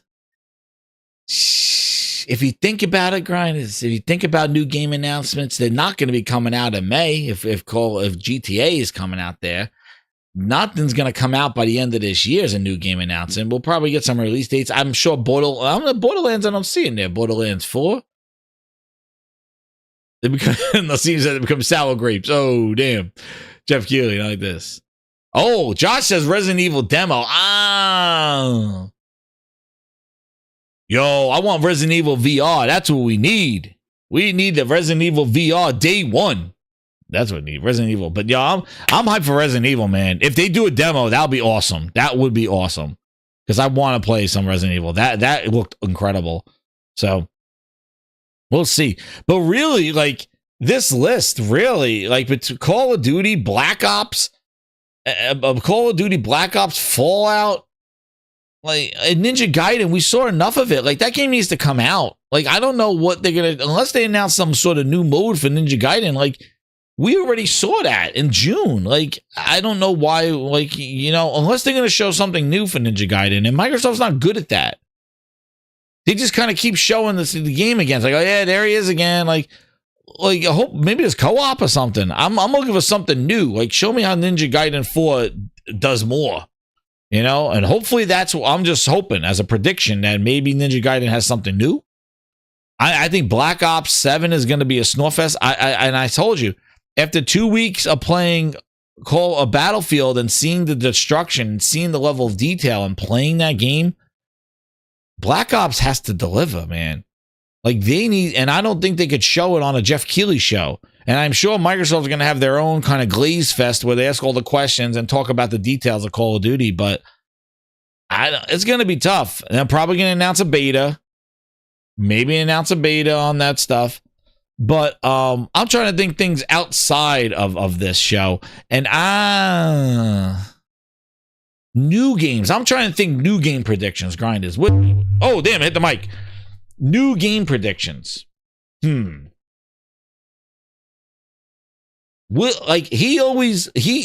thing is that it pretty much is like an indie showcase. Like last year, he made such a push for indies, and even at the Game Awards, it was indies with a couple of updates here and there. Like typically, he uses this as the indie show. Like it's gonna be a lot of kind of where's our resident a resident cult. Where is he? It was a lot of On their little goo gaga. a lot of Google Gagas. This is the headliners here, but in between is a lot of wait. Like, dude, the show is what, 2 hours? 2 hours or something like that. Yo, unless you're breaking down these games, I need 2 hours of Google Gagas. On their little goo gaga. And their killer games that are, it's the little Animal Crossing. Yeah. I don't want no butter. I don't need butters. So, will he have a PlayStation game there? Will he have gameplay to Soros? Maybe, Grinders. One more thing, gameplay to Soros. They did say that Soros will be showing gameplay later this year. Whether we thought it was the Game Awards or Gamescom, it could be, you know? And then they'll follow up with the Returnal coming up Xbox. One more thing, and Returnal's coming to Xbox. And then they could have their It's Coming moment. Who knows? Who knows? All I know is that it only hits once. Like, if they do it again, it'll be interesting. But, man, what they did last year was so unexpected. Like, but we'll talk about the Returnal thing. But maybe gameplay from Soros. Maybe that's a thing, because he just going off of history, the way his shows were is they make you watch a bunch of head rolls, and then at the end he's like, oh, and here comes Neil Druckmann, and here comes a game, like here comes the Sony game. And last year he did it again. He made you watch Jenky Jones, and then his last thing was a Sony announcement. So I don't know. He likes to give that last headliner there. Yeah, JC doubts that. Oh, hey, you never know, man. And remember, if it happens, you heard it here first. Keeping everything on the table. Yeah, Drap. They showed the board. They showed us the ads and the goat simulator. Oh man, that's why I'm a co-streamer for it. So I'm sure you guys want to watch me stream it, right? Like we'll have to watch it. We're gonna have to go through it together and see if there's any holy crap moments. Yeah, we'll do it. We do it, Grinders. We'll do it live here at the Gaming Grindhouse. We will watch it. Hit that like button. We'll do it. I think we could do it. Let me see. I think it should. Two? Yeah, let me see. That Eastern Standard Time. Yeah. We could probably let it roll. See if there's anything there. But yeah. I'm excited. Hey, I'm definitely want to see customer. Resident Evil. Definitely want to do some Resident Evil on there. Glassdoor Gamer says with the 2, he goes, Resident Evil Village has a VR mode. Yes, it does. It does have a VR mode. Yes. It actually is pretty damn good VR mode too. And that game is primarily more of a shooter too. Like it had a lot more shooting, so it is pretty good. So yeah. But that's what I said. Like Resident Evil having a VR mode. Maybe they announce it coming later.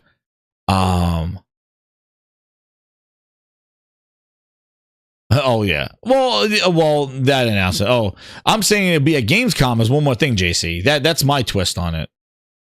That's my twist on it. Is that we'll take what Meg said and we'll put it as like, oh yeah, and Jeff Keighley's gonna announce it tomorrow as a one more thing after Soros. Oh damn. So then they can have the PlayStation version of It's Coming. That's what you heard it first. It's Coming, PlayStation Edition. But yeah, so let me see if there's anything else that they and then the other thing too is not a lot of leaks at all. Not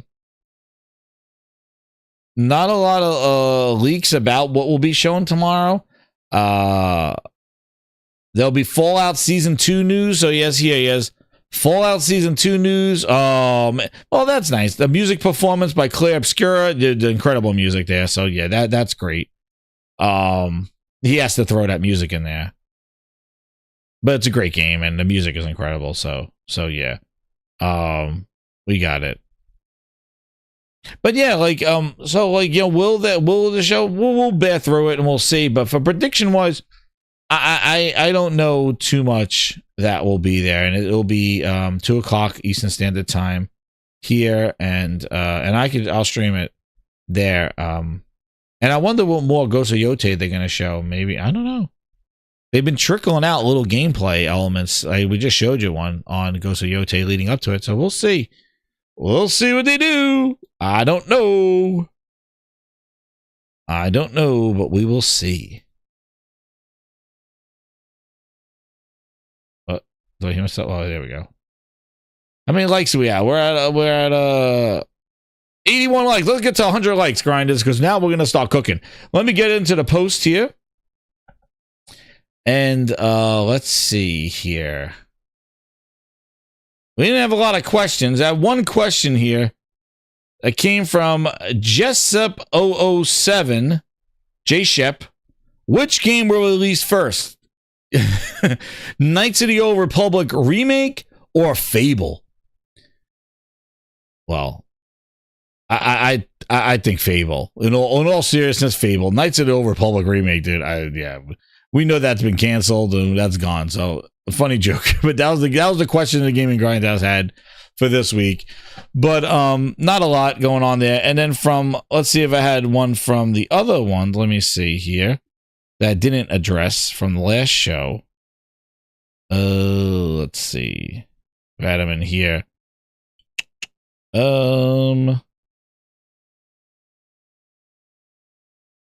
Gopaj VIP says, will you ever be able to love Phil again? And what was your favorite experience while on Xbox? That is a good question, Corey Massey says. I picked Fable, Corey. That's my answer.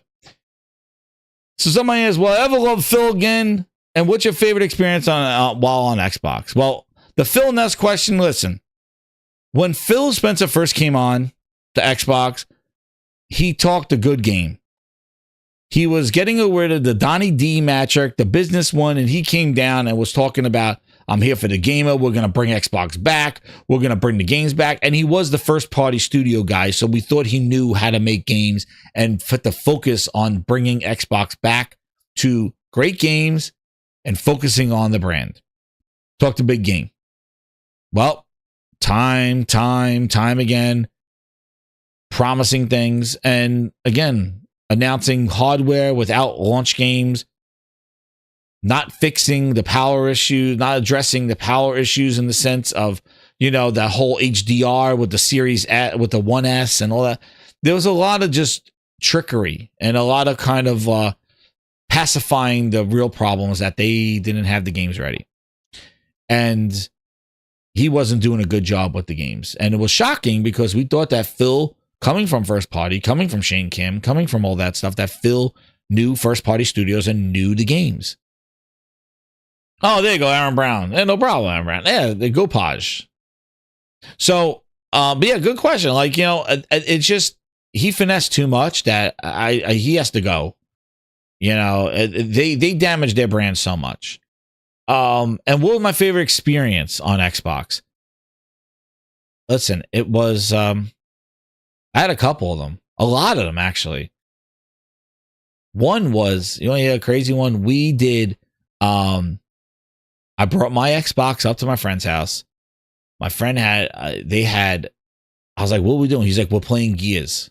I was like, okay. I thought we're just going to play on one TV. Dude, brought my PlayStation, I bought my Xbox 360 up there. We put Gears on a projector screen. He had another room with 3 more Xboxes on PC screens. And we had a Gears LAN party.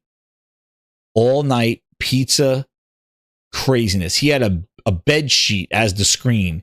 And we played split screen on that one. There was 2 to everyone. Dude, it was a LAN party for Gears. Now, I had LAN parties for Halo. That was fun. But it was a Gears LAN party, man. And the screaming, the shouting of just playing in the vicinity with everybody, with Gears of War, man, when it released, craziness. It was fun as hell. All night, man. It was an all-nighter, pizza, just people were just sleeping. Like, they fell asleep with the control in their hand. They're like, yo, I'm cashing out, man. It was glorious, man. And that was it. And no, the crazy thing, there wasn't a lot of phones. Like nobody was like sitting on their cell phone, surfing up Twitter and bullshit like that. Dude, we were just there, and the game was our entertainment. And the LAN party with Gears was friggin' awesome. Tiaras. No, but I'm telling you, like those, I'm like seriously, people think that I was just like, I just don't like Xbox. Like, dude, it hurts me more than like just somebody just doesn't like Xbox. Like, because I grew up with it, and I experienced the whole fighting for them to try to get to relevancy, to get games the same day. So I didn't feel like I'm missing out and stuff. And they did all that. They built that up and just came crashing down, dude. But yeah, it was awesome. It was always an awesome time with the Gears, that one. I've done Halo ones, but it was only like 2 TVs. But that Gears one was crazy. Dude had like, there was just computer monitors and everybody brought their 360, and we all just like LAN partied it up. But it was so cool. It was so cool. And then the other one was Halo 2. Halo 2, I knew the guy at GameStop. I used to hang out there. It was called the Bada Bing. I used to get the car was like getting oil change. I'd walk across you to the GameStop and hang out. And one of the coolest things was back in the day, man, breaking street dates, right? Halo 2 was going to release at midnight. And the GameStop guy called me up saying, hey, come by now and pick it up. You could stop playing it. So I picked it up at noon and played Halo 2 before it released at midnight. And dude, that was some crazy stuff. Like that was like street date breaking stuff. Like they got a lot stricter with it, but it was, and banning and all that other stuff. But back in Halo 2 days, man, I was playing Halo 2 before anybody. That instead of waiting the midnight launch, he said, hey, come pick it up now so you don't have to come at midnight. And I picked up my silver Halo 2 case and just wrote a story. There you go. And some people like, what are you playing? How are you playing Halo 2 before? I'm like, oh, well, connections, bada bing. But yeah, but that was an individual memory there, because that was like the greatest thing in the world. And another one was when I got Call of Duty 4 Modern Warfare. There was a store in the mall that was breaking street dates, dude. And I got Call of Duty before the day before it released. That was huge too, because that game was big. Everybody was going crazy for Modern Warfare. Call of Duty Modern Warfare. And I got it. Broke street date in that one. Those were fun, having those things. But playing those games early, that was like, that don't happen anymore. Now with digital and stuff and physical, you don't get that stuff anymore. But the midnight release for Halo 3, when I picked up my helmet, that was a disappointing too. Like when I picked up Halo 3, I got the helmet, and the helmet came with all the videos of the previous Halos to catch you up, to finish the fight. The videos weren't like in HD. They were all like, it was, oh man, it was so bad. They did us dirty with that Halo 3. I still got my helmet over there. Oh man, they did us dirty with that one. Those DVDs, man, they were not good. But yeah, no, I appreciate the question, man. But yeah, like Gears and Halo, that's why, you know, I could go off on whole shows talking about those franchises and what they have become. And Phil was behind it all. Like his practices, Satya's practices, they destroyed the reputation of these franchises. And you look at what Sony and PlayStation and Nintendo do, and they are like trying to be creators and trying to keep their IP and make it more important. Make the IP, make the brand part of the IP, be a creator, embrace the stories. When you look at PlayStation and what they've done with their sequels, they're not diluting their franchise. I was just talking about with Death Stranding 2, the Thrifty, like how they have built more people around the main characters. We've seen this. We've seen this with Horizon 2. We've seen this with Uncharted. We've seen this with God of War, Ragnarok. Sony builds their franchises to create a spin-off, to create more about the other characters. Like in God of War, you're in a part of a team. In Horizon, you're part of a team now. Different tribes, different things. Like the first one, you're kind of on your own. And the same thing goes with Death Stranding. The way the story is being told, the first one was very lonely. The second one, you're getting back to you're in a part of a ship. You're talking to people. They're in the room. You hear them. Like it is a much more communal game. And it just keeps building on the worlds. It's not doing the same thing. And you watch them do this constantly to their franchises, and they keep building more depth. And I'm sure we're going to see more of how much the world is alive in Ghosts of Yotei. And you just keep building on that. You don't dilute it. You don't just go, oh, it's about Kate now. Oh, yeah, Fernando and everything Cortana did until Halo 5 is over. Yeah, forget about it. It never happened. Oh, you can't do that. And that's what they did. They destroyed it. They destroyed it. But I appreciate the question, and thank you again. But yeah, it's just like that's you want more. Same thing with Last of Us. Part 2 took a risk, and people still pissed to this day and still pissed at the show about the risk that they took in Last of Us Part 2. But was it like, oh, you know what? Yeah, we're gonna take Ellie back. We did Part 1. We took Ellie here.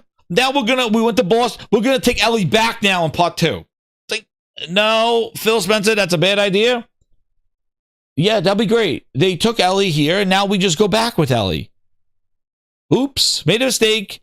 Fireflies, oops, sorry. Forget about us. We're just going to take Ellie back. We're going back now. There's your sequel. Imagine. That's the kind of bullshit that Xbox. If Xbox made Last of Us Part 2, there you go. If Phil Spencer and Matt Booty were behind The Last of Us Part 2, The Last of Us Part 2 big, you know what? Let's just take Ellie back. Come on, Ellie. We're going to go back across the country. We're going to go back. Oops. We'll start with the second one ended, with the first one ended with the Fireflies and be up. Sorry. Made a mistake. Our mistake. Just pass it through. We're taking Ellie back now. Genius. Phil Spencer's like, $1 million. Just forget. Up there. Think about the sequel, The Last of Us Part 2. You went all through all this stuff. You just go backwards now. Now you just take Ellie and you go back the other way. It's great. We already have the assets. We just do it in reverse. And Ellie lives with Joel then. Yeah. Just play the game in reverse. That's the sequel. Booty is like genius. Satya is like more with less. Wonderful, Phil. Excellent idea. Just bring her back. Don't take a risk. Don't expand. No. We'll just go back the other way. So, that's right, Josh. Part 1 ends, swear to me. He goes, I swear. Then Part 2 goes, I'm sorry for lying, Ellie. Yeah, sorry. We those were the wrong Fireflies. We're going back. And that's how Part 2 starts. Phil Spencer's like, genius. Excellent job. Genius. I'm a creative genius. Booty flexing. Booty's like, that is an incredible story, Phil. How did you come up with that during lunch? He goes, yes. Joel just tells her in the beginning that he lied. He made a mistake. They were the wrong Fireflies. They were the houseflies. That's who he meant to talk about. Not the Fireflies. It was the houseflies. And then we got to go back. The houseflies. You mean Sea of Thieves? Oh, no. See, that's perfect because then Sea of Thieves ties in because they're the houseflies and that's the housefly that don't die over in Sea of Thieves. So we tie in our franchises with Sea of Thieves. This is genius, Phil. My goodness. Yeah, the housefly, not the Fireflies, the housefly. We go back. We're just doing a reverse. Wonderful. And we'll charge them $70, but they'll get it in Game Pass. And who's going to complain? You're just playing in reverse. Oh, shit. All right, I'm on my tangent. Anyway, let's get into what I heard was, as we hit the 2-hour mark here, grinders, get ready. Get your popcorn. We are ready to cook. If you thought that was entertaining, woo, then I got news for you. Yep. So, first off, and what I heard was, let's talk about the main thing. What I heard was, Phil Dance would just say, AI, yeah, that's right, Nassim. He'll just go, Copilot, play The Last of Us Part 1 in reverse. All right, we got The Last of Us Part 2. Copilot made it. Excellent. So, let's go to the OG. Mr. Reliability, Michael J. Phil Ness Pachter.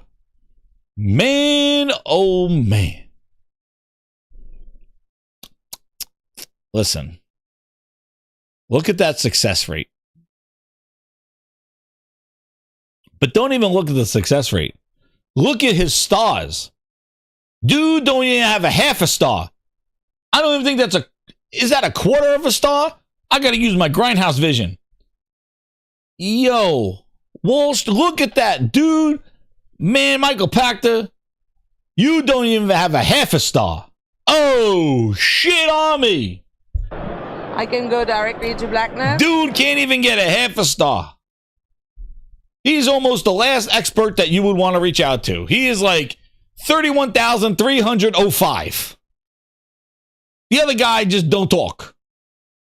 Pachter is almost the last expert that you want to talk to. He's almost the last Wall Street analyst that you will want to talk to. He is the worst advisor in all of the streets. And this dude is still doing podcasts from his basement. Pachter, Pachter, let's get Pachter to half a star. Oh, he's the last expert that you're going to talk to. The last, he's real low, man. I think these other people just died. There's like 2,000 people that like, oh yeah, they were experts, but they passed on. Pachter's right there near the end. There's like the guy who died and then Mike Pachter. Oh shit. He's like, yo, yeah, you would have been the last, but there's a whole bunch of people that held this before you and they're not making reviews anymore because they died. So Michael Pachter, you're the last one. Oh shit, he's the last one on the list. There you go. He used to, listen, Michael Pachter used to be all up Jeff Keighley's ass. He used to be on bonus round. He used to be in a full-ass suit. He used to be sitting there in a suit. Then he was sitting in his office in L.A. talking about gaming and all this other stuff. Michael Pachter, for the last 5 years,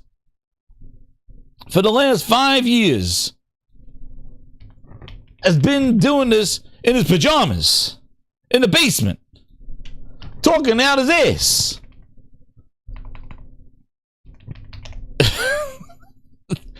Dude, he's been, where is he? I gotta get him now. Oh, I lost his thing. Where is he? Yo, Michael Pachter used to, let me show you Michael Pachter in the back in the day before, when he was trying to get that 1 star. Look, they even using AI for the thumbnails. Yo, they got Michael Pachter. Let me show you. We gotta show the difference here because it's a visual grind is what I heard was. Because this is how it all started, what I heard was. I'm going to tell you what I heard was. Where is the, where is it? I got to get this. Bonus rounds. He begs. Well, I got to get a good one.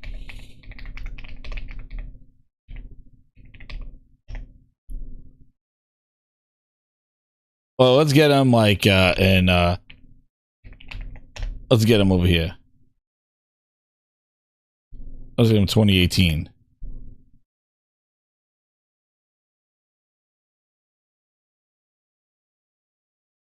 Let's get him. You're my #1 customer. Oh man, we gotta go even further back. Yo, he's been doing it. Dude, this guy, he's been in the basement for 10 years. Holy shit, man. Are we talking like, we're talking about 2005? Wait a second. I gotta find where he is now. It's gotta be, I don't even know if they took him anymore. You know what? Hold on. Sorry, I should have had this up before, but.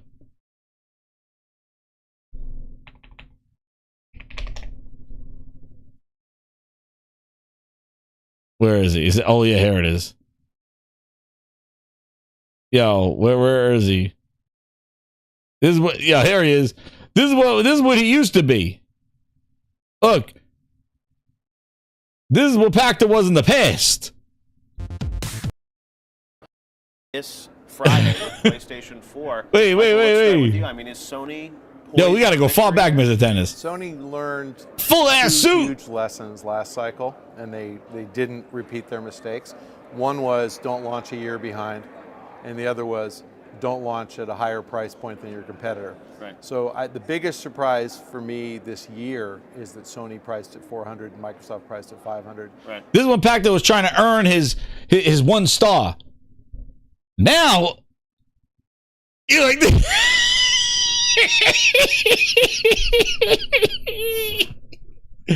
Oh shit!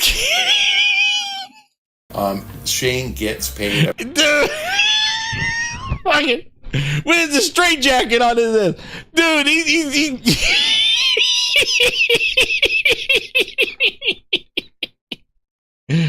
Yo, he's like, I'm trying to get my 1 star. And dude, I don't want to be last anymore. I believe 250.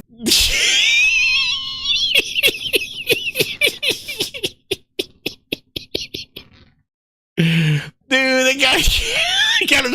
He says next to a box of lotion. Oh shit! I have an exciting life now. Breakfast to go. You're gonna love my nuts. Watch this. You can do everything. This is where we're getting our resources from right now, dude. He got a fax machine. He goes, I don't have anybody to fax to anymore. Oh shit! Yeah. They drug him up before they go. They go like this. They go. I got a Pachter Attack coming. They go, yo, dose him up, and he's like, the games are gonna be here, and trust me, I'm telling you about this. The Xbox is winning. Oh shit! Pachter going off on the chain. He dose him up with some truth serum and shit. He's like, I've always loved that. My Phil Spencer's. Oh shit. 3 clicks, 250. That's a really nice thing to do for Shane. Today's question from YouTube, from Cash Money Bling 9699. He got the fax machine. What is the solution to the lack of PlayStation first-party software output? Oh, here he goes. You said in the past that Xbox they dosed them up. Chess while PlayStation's they go back there. They stick some bullshit. They stick them up with some drugs and say, get out there. So would Sony need to make a pretty significant investment move? Is it smart to invest? Sony made the biggest mistake. So Kutaragi had Kaz Hirai, who was a Japanese American. He was American. Let's get to this about canceling. This is the thing built to last. Yo, this is some wild shit here. Wait a second. Yo, hold on, grinders. I gotta stop. I gotta calm down. That visual just really successful. So Sony went, oh, we need some of that. Except that let's just listen. They bought Bungie to do it. And Bungie, made Halo. They're obviously very talented. They made Destiny. Destiny was good. It had ongoing. Destiny was good. Spend, but they paid $3.6 billion for it. And they didn't buy a mobile publisher like Scopely for $4.9 billion, who has. He just throws out numbers, man. He's like Trump. He's like, it was $3 billion and $2 billions and $10 billions and one mom bob billion. They didn't buy Niantic, who has $1.5 billion in revenue. They didn't buy people who know how to make live service games. And then they turned all their console developers into live service developers, which resulted in Concord being shut down, the studio being shut down, which resulted in Jade Raymond being let go and her game canceled. They are bad managers. Yo, he just canceled the game right there. Yo, he just canceled the game. And right after he wait a second.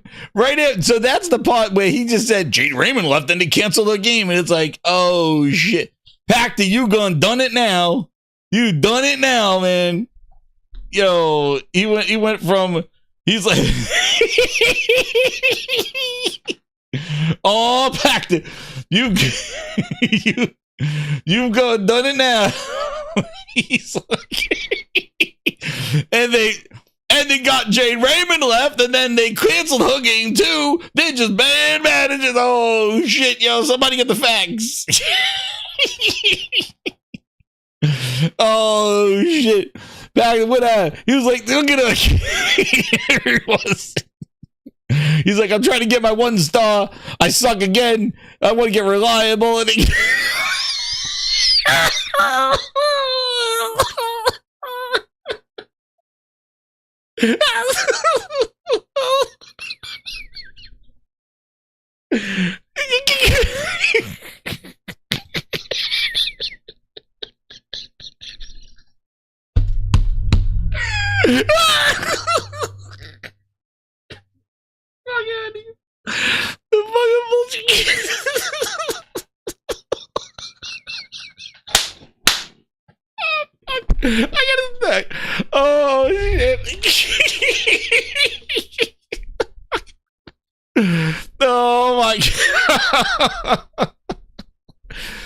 Oh, I gotta fucking breathe. Holy shit.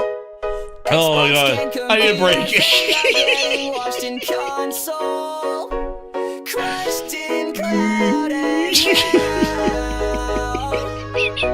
smashed with PC handhelds. Oh no, they suck again. Oh shit. Oh fuck. It's fucking bullshit. Back machine of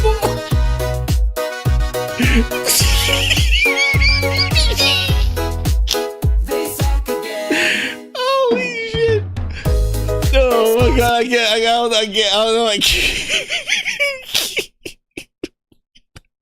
To dominate. I mean, they're going to do great as long as they have a $100 price advantage, because $100 matters.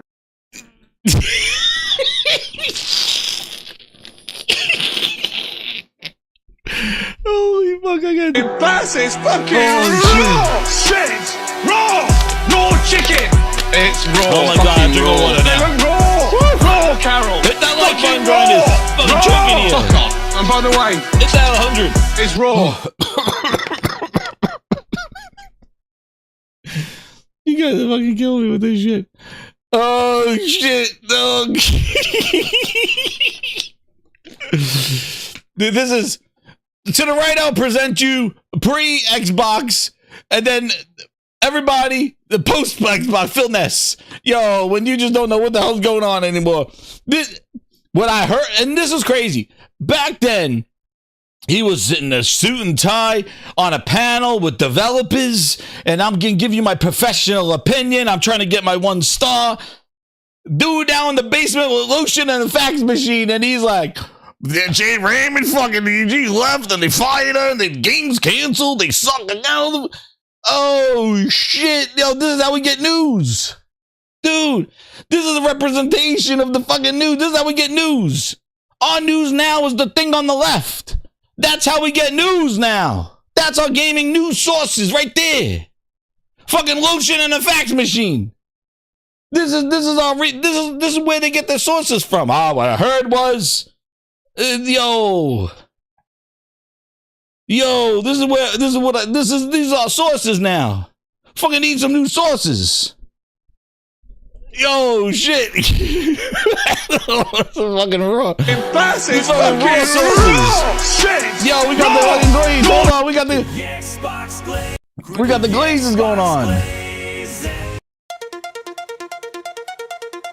This dude be glazing. Xbox glaze and the glaze at Xbox Discord to spread PlayStation fun. Why do I do this to myself? Oh shit! Why do I do this to myself? Oh, they're fucking glazing. He's like, I'm fucking Jay Raymond, you fired. They closed the game. Oh shit! Fucking glazing. Lotion glaze. Oh shit! They got the lotion glaze. Oh shit! Oh my god.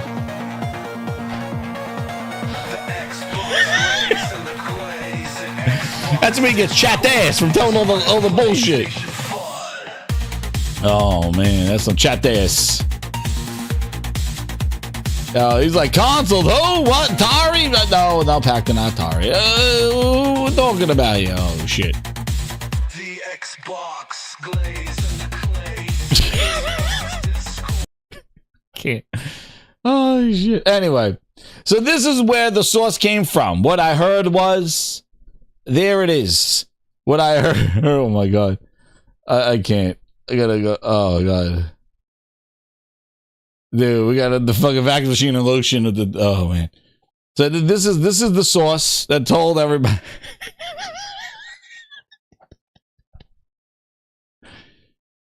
Andy House being Jack Tretton being. Dude, he's like Jack Tretton, he's just saying names now. But granted, just when you think it's as funniest as it can get, right? And by the way, this had 4,000 views, sifted milking the shit out of poor man Pachter, man. They're draining him for everything he got. The guy used to he was like this when he was telling lies. This is when he was like Better Call Saul.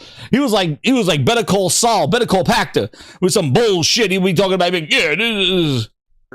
should matter to almost. He's like, we'll be playing games with subscription. We'll be playing cable boxes. The software lineup is going to be sufficiently similar, at least until Titanfall comes out, that I think that $100 is going to make the difference in many consumers' purchase decision.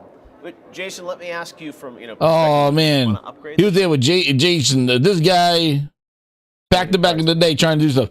Now they got him doing this. Oh shit, they got him like this. But then, after he says this ludicrous shit, watch what happens. After he says Jade Raymond's gone, dude, they put a full ass. Yo, I thought it was like somebody changed. Wait, just watch. Just watch. Canceled. Just hit the like button and watch. Managers, they don't. Wait, what was that back to? We need the source. This episode. Wait, what was the source? Know how to make live service games, and then they turned all their console developers into live service developers, which resulted in Concord being shut down, the studio being shut down, which was first off, they turned their first party developers into full service studios. That's why Concord got shut down. Yo, Pachter. They were making Concord when they got them, which resulted in Concord being shut to make live service games. They didn't buy Niantic, who has $1.5 billion in revenue. They didn't buy people who know how to make live service games. And then they turned all their console developers into live service developers, which resulted in Concord being shut. They turned their console developers into live service developers. That's why Concord got shut down. Yo, there's so many things wrong with that. Firewalk was not, first off, their studio making first console games for them. They bought them to make Concord. They were bought to make a live service game.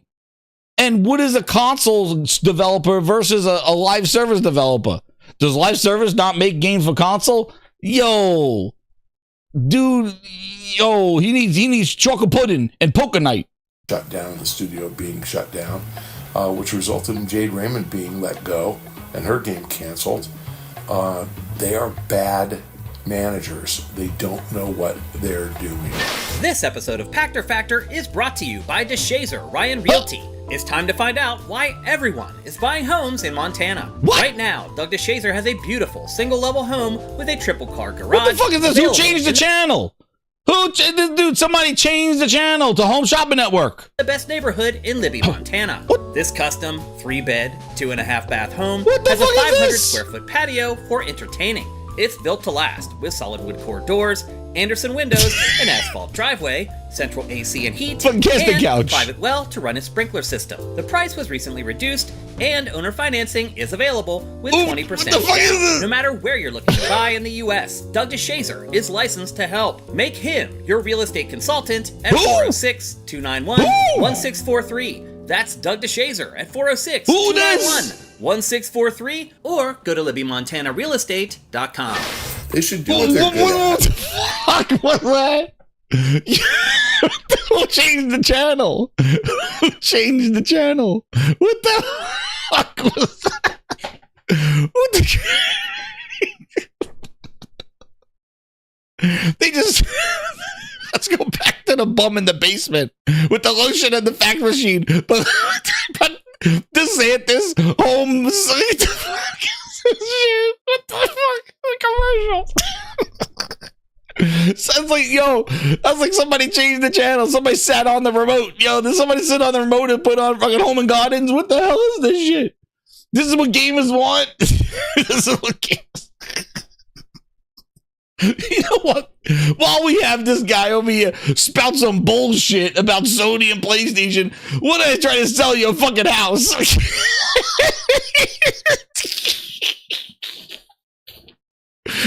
While he complains about $80 games, how about you take out a fucking mortgage and buy from DeSantis?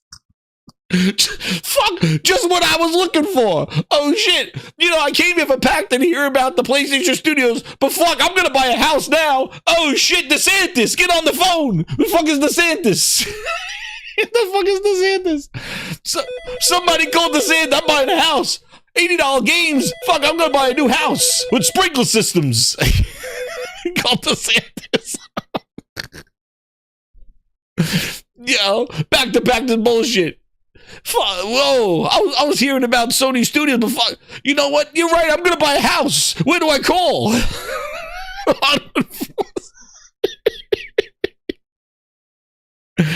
Oh shit, hit that like button, grind. This is fucking wild, Elliot. I'm saying DeSantis. Who the fuck is it? DeShazer. Oh shit, this is exactly what I wanted. Oh, yo, I came here for Pachter's bullshit, but yo, I'm gonna buy a house to now. Find out why everyone is buying homes in Montana. DeShazers, right now, fucking DeShazer this. has a beautiful single-level $80 games, home fucking buy a house with sprinklers. Available in the best neighborhood in Libby, Montana. This custom 3-bed, fucking 2.5 Montana bath home has a 500 square foot patio Montana. for entertaining. It's built to last with solid wood doors, Anderson windows, an asphalt driveway, central AC and heat, and a private well to run its sprinkler system. Yo, who gives a shit about $70 games with fucking sprinklers? The price was recently reduced, and owner financing is available. Dude selling houses between Pachter's no matter bullshit. Where you're looking. Yo, these guys selling Pachter's bullshit. He's selling houses. Back to the bullshit. And so back to the bullshit. Here we go. Holy shit, D-Glazer. You're not good at D-Glazer. You don't buy Bungie because Bungie makes console games. Sony's good at that. Yo, somebody got to get in there and tell Pachter console games and live service games are the same fucking thing, Pachter. I don't know what you're talking about. So you got to change your vocab. Live service and console games. Do you mean like single player games? Like, I don't know. I can't. Dude, I fucking can't. I can't anymore with this guy. I can't. Oh my god. He's like console games and service games. Sony's good at that. Buy King, buy Zynga, buy Supercell.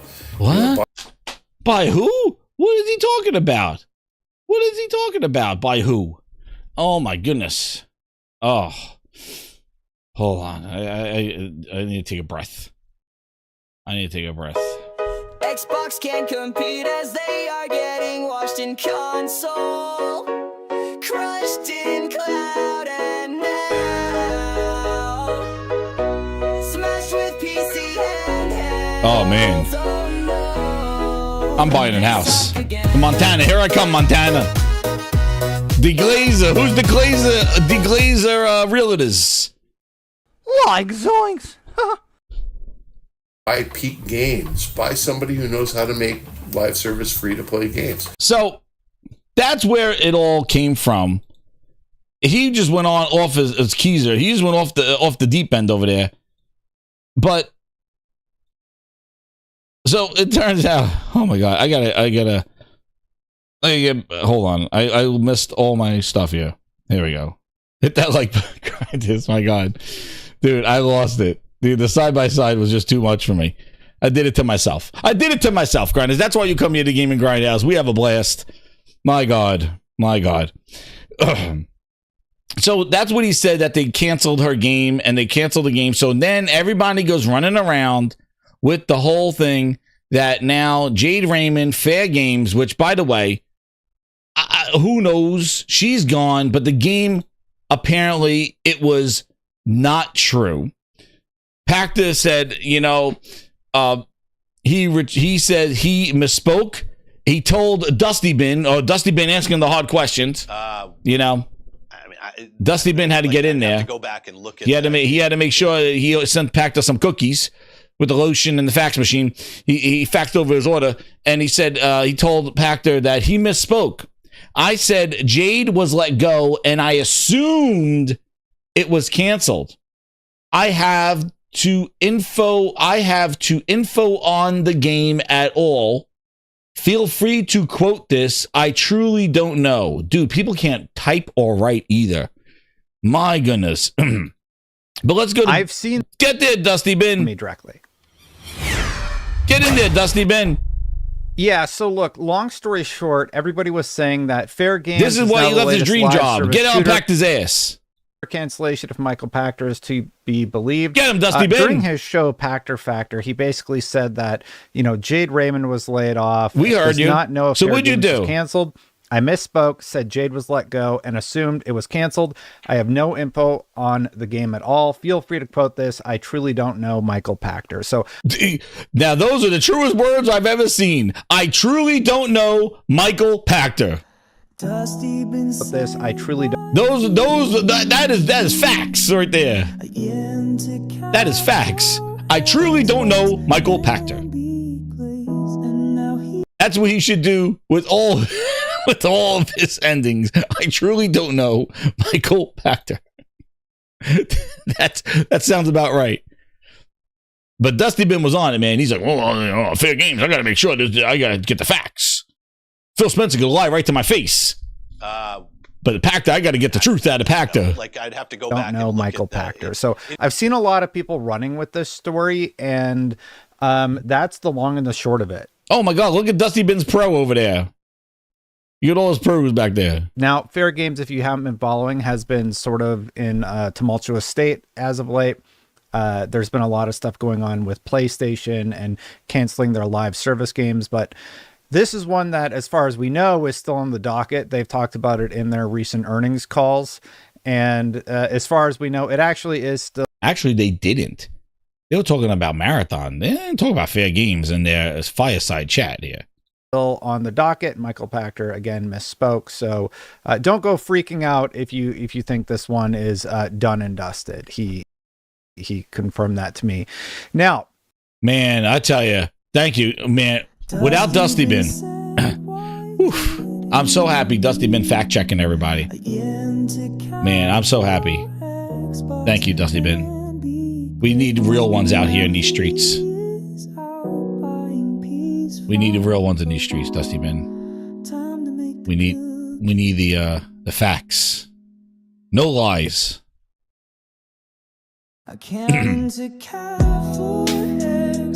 There he is, man. Chocolate chip cookies.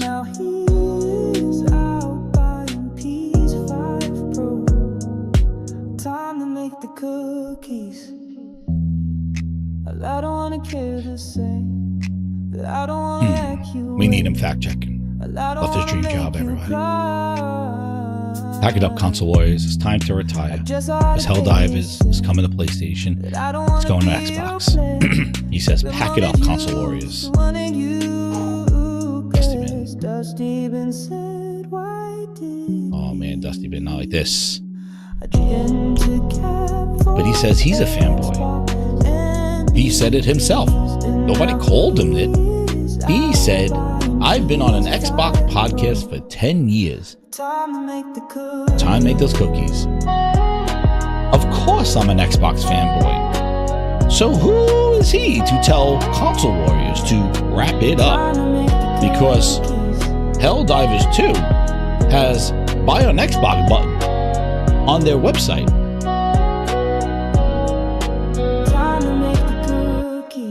Dusty. Oatmeal raisin. Chocolate chip. I don't know. Who are you, sir? Hey, Ron. Where are you? This is the fact checker of Michael Pachter. Can it get any lower than this, grinders? We have Michael Pachter talking crazy. We have Dusty Bin fact checking him. But then Dusty Bin is telling everybody to wrap it up. Console's over because the fanboys need to stop. He admits that he is a fanboy for Xbox. He saw the deglazing that occurred with Jeff Keighley one more game and cried about exclusive games. And now he's like, no, it's fine now. It's fine. Dusty Bin went on a whole goddamn friggin' tirade about exclusives and all this other stuff. And he's like, wrap it up, guys.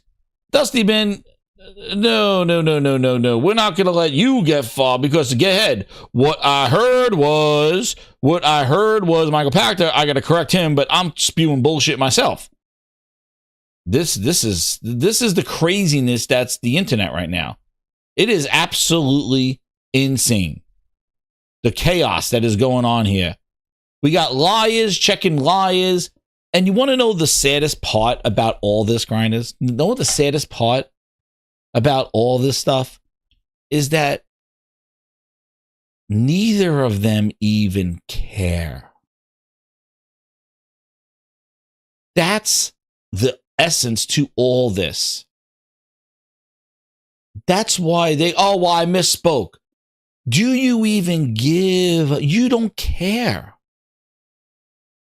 That's why they waver like farts in the wind. They don't care. These influences, to them, it doesn't mean anything. You see these people go online talking about games and releases and Xbox stores and, oh man, what a game, what a great game. And then the next breath, they're like, thanks, Xbox, for sending me the code. Thank you for the early preview. It's all to get free shit. They don't really care because they're not buying anything. They don't care. They have to say what they need to say to get free shit. To go to Gamescom and get their ass glazed. They need to say what they need for the codes. You look at Bloomtay and all that crazy shit that he goes around spraying around. Thank you for the early access to Gears. What a great... Like, this is what they do. It's for engagement. It's for all this stuff. And what's crazy is that then what Dusty Bin tried to do was he tried to present this that I just showed you, this thing, pack it up, console warriors, time to retire. And then when people called him out on his bullshit going, you are a fanboy. What are you talking about? You had a picture of Phil Spencer on your back wall. And you would hold it up and like you called yourself an Xbox fanboy. What are you talking about? And then he goes, got him. Got him. He tried to turn it around like, oh, this was just a bait engagement bullshit. This is a grown ass man. Got him. That's why I tell you, do not engage with this bullshit because they don't care. You're not going to convince them because they are not putting their true selves out there to even care about any of this bullshit. I'm going to Gamescom, and what they don't realize is that I don't give a fuck what you're going to say because you are a joke. You think I'm going to listen to your hands-on impressions to the fucking Xbox ROG Ally X? Oh, what are you going to say? It's wonderful. Go spend $1,000 on it. It was an incredible experience. Meanwhile, he didn't even touch. He heard the word Cerny out of his mouth, $6.99, and he was on a whole goddamn campaign to build a PC and don't buy a PlayStation 5 Pro. But this Cookie Monster son of a bitch is going out there, going to be grabbing $1,000 handheld that plays games at 1080p if you could get it to work with an Xbox love handles and an Xbox button on it. And he's going to come back and act like this thing is a revolutionary device. Get ready, grinders. That's what they're going to do. Because they all went out there. You see on the Xbox thing, the top thing is the Xbox ROG Ally. That's what it is. It's more fucking hardware. And you want to know what's crazy? Is that the Xbox ROG Ally means nothing for games. It means nothing for games. It doesn't, it's not going to change games. It's not going to have a new platform for great features. It does nothing for games because it does everything that's already there. It just plays games on the go. It does what everything else does. There's nothing new or revolutionary about this device that's going to bring in new games, new experiences. Nothing. It is a PC with the Xbox button on it. And some marketing bullshit and a bunch of influencers going out there to get their ass glazed. That's all it is. But they're going to come back and act like this thing is something revolutionary when the same motherfuckers will last year around this time saying build a PC, $700 is too much money. They're going to come back and glaze the shit out of you telling you $1,000 is just great for everything it does. Watch. They already did it in June. And all the questions about compatibility and this and that, I can't wait to hear it. Because Mr. I Think had a whole show today. And guess what he said? Yeah, our partnerships, all PR lines. Oh, he talked about the Glaze Fest of Xbox. Yeah.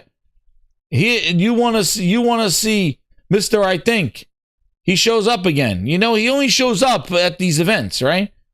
Here goes Mr. I Think's quotes. Tell me this thing sounds like something. This is him, Mr. I Think, talking about the friggin' Xbox ROG Ally X. It starts this year with their Xbox Ally X. Oh, you forgot to say ROG, bitch. You dropping ROG out of there, Mr. I Think? Asus is not going to like that. You're calling it the Xbox Ally X. Oops. Oops. He's going to get corrected for that. Mr. What? Xbox scandal says thou shalt not. Oops. Oops. You're leaving off all Asus's marketing on that one, Mr. I Think. You called it the Xbox Ally X. Oops. Oops. It's the Asus ROG. You calling it now Xbox Ally X. I don't think Asus like that. I think that's wrong. It has a dedicated NPU. Oh, fuck. This allows us to start experimenting and trying some of these AI-powered experiences well before our next generation console. Dude, all the processors since last year have NPUs in them. And what people have been realizing that the AI processing is typically done on the internet and not really done. There's not a lot of applications that run AI locally on these NPUs. That's why you have these processors that say AI and AI. And you're going to do it with games when people have like all the stuff going on right now and the PCs are not even using it as the full capacity, but games are going to use it, please. Yeah, the NPU is built into the friggin' chip. It's in the same thing. That's called the HX370 AI. Last year it came out. Anyway, NPU. When I think of it, what? Uh-oh, there it is. There it is, grinders. I think.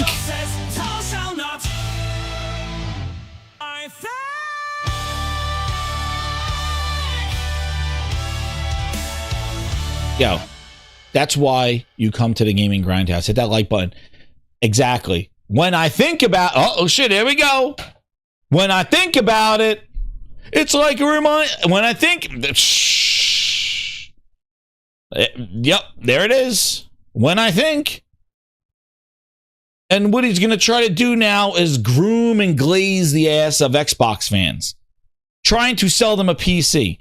When I think about it, it reminds me of the early days of the original Xbox. We had a vision where console gaming was going, and we believed in the notion of being able to connect gamers across. Ultimately, that became Xbox Live. But from a hardware perspective, we knew early we had to invest things like a hard drive and an Ethernet port. Dude, how many fucking times are you going to keep talking about it? You tell me the last innovation and vision you had was the OG Xbox? What the fuck is happening in between? You tell me about the innovation of Kinect? What about that bitch? Oh, you know, this reminds me of the Xbox One when we put Kinect in the box and everybody was going to use it. It was going to scan your skeleton and your heart rate. What about that example, Mr. Gaming Gandalf? Do you have something to say about that one? What about Kinect in the box? Oh, I guess we won't talk about that innovation. Let's talk about the Ethernet port. The one thing that you did, who the fuck knows where you were? Anyway, we believed in a vision. For us, what are you talking about? The Asus ROG Ally X. What vision does this going to bring for gaming? What? A dedicated NPU that's already in the processor that's in all the PCs for the last year and a half. What are you talking about? What does this have to do with games? What? What game is using AI? Is Black Ops going to use it? Does that mean it's only playable on the Xbox Ally X? Are there games exclusive to the Xbox Ally X?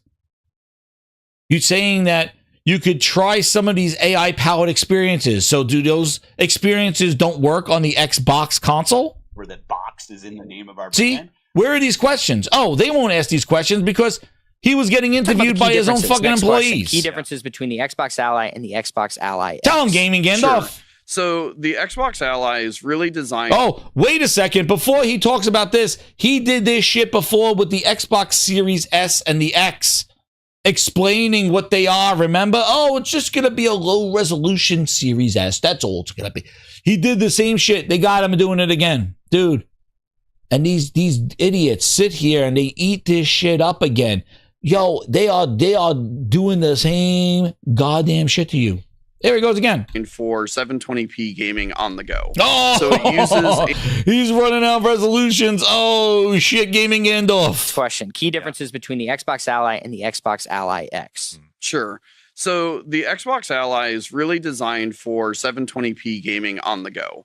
So it uses AMD's Z2A processor. It includes 16 gigs of memory, and it includes 512 gigs of storage. So it's really designed to be the more mainstream, more accessible version of the Ally.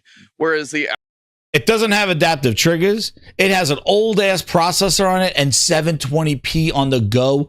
The fuck? This is a PC gaming. What are you talking about? What are you talking about? 16 gigs of memory, dude. What do you, and a 60-hour out battery, gaming on the go. What are you talking about? It has a smaller battery, no adaptive triggers, 512 storage, 16 gigs of RAM, and a processor that's weaker than a Steam Deck. About a Steam Deck. But you got a 7-inch IPS 120 hertz 1080p screen. This really is for 720 on the go. Then why the fuck is there a 1080p 120 hertz screen on it? Gaming Gandalf, what the fuck are you talking about, you nutcase? Why does it have a 720p screen?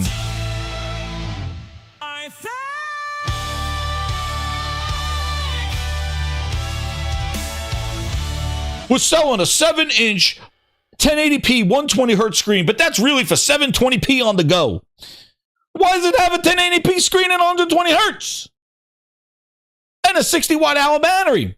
Keep talking, you're spewing your bullshit. Keep going. Ally X is really designed for the most demanding gamers who want that premium experience. So that's leveraging AMD's AI Z2 Extreme SoC. It comes with 24 gigs of memory, and it's got a full terabyte of storage. And that's designed around 1080p gaming. And I will definitely say, as somebody on the go a fair amount, like the Ally X is by far my preferred way to play when I'm on the go. Mm-hmm. Yeah, of course. Why? Yeah, of course. Why? They both have the same screen. Why is one 720p and one's 1080p on the go? Yo. Yeah, I believe it. Do you Nice question. I have an exciting life now. Breakfast to go. You're gonna love my nuts. Watch this. You can do everything. Exactly. Why? Why? On the go. Mm-hmm.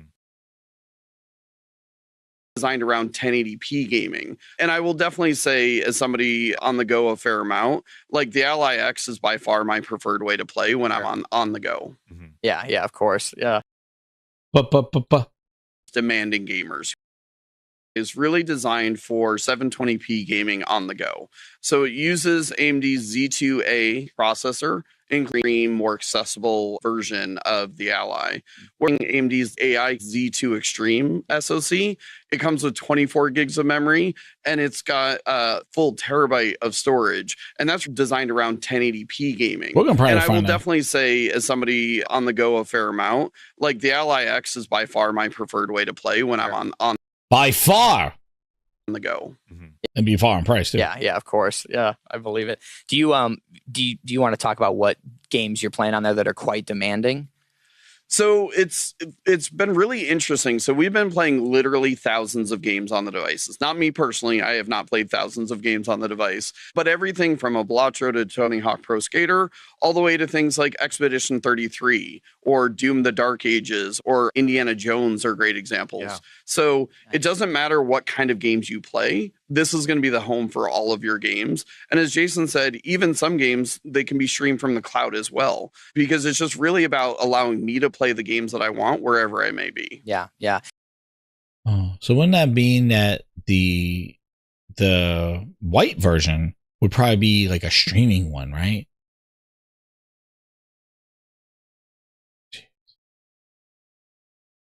The one that doesn't care about power, just wants to stream the games on the go. That'd probably be a better sell for that one, rather than be like 720p on the go.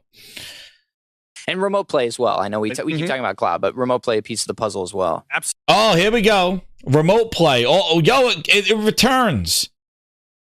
Why? Look, there's an Xbox sign behind it. Why would they be bringing up remote play when there's cloud gaming? Why? Grinders, this is why. Why would they do it? Because that is their way to address the games that are not going to be playable on it. That's why remote play's back in the conversation. Dude, they haven't said word remote play since people asked what happens to my Xbox console games. But now remote play's back on the table. Yeah, because that's the way they're going to say your library goes with you. They don't have a plan yet. And that is the major factor that every single one of these influencers should be going there going, how do I get my 300 games from my console onto these devices? And they're going to say remote play. There you go. So why this guy now is asking questions on remote play? For what? All of a sudden, what happened to cloud gaming? Now we're back to remote play? Yeah, know why? Let's this guy glaze everybody. But remote play a piece of the puzzle as well. Absolutely. And, Absolutely. You know, I really do want to kind of like hype up remote play a little bit and have people give it a try if they haven't played with it recently. We did an investment this year to really combine the cloud gaming, Xbox cloud gaming, and remote play tech stacks to really improve the quality of both. And I've been using remote play a lot more. So this idea that you don't have to know where your games are, you can just play them, you know, on the device you're on. That feels just like a really natural way to play these days. Yeah, yeah. I couldn't agree more. I'm also a big fan of remote play. Dude. They are they are doing yet again what they traditionally do and just basically just feeding you horse shit after horse shit after horse shit. Not worrying about where my games are. Listen, remote play, native gameplay, cloud gaming, they're three different situations, dude. If I play natively, then I need to verify against the store, Steam store, Xbox store. If I'm doing remote play, I got to be online and remote into my console. If I'm on cloud gaming, I need to be part of a subscription and online. This thing don't have 3G on it, dude. This thing has Wi-Fi. But we're talking remote play now because remote play is the whole way of how they're going to get your games on there. They basically are taking you guys on a ride, dude. They are on a ride to hell, man. They are. So let's talk about native games offline. Can it play native games offline? 100%. Yeah, absolutely. Yep. Yeah. To the point of giving the team a lot of feedback, earlier in the year. I'm glad it stopped. The glazing.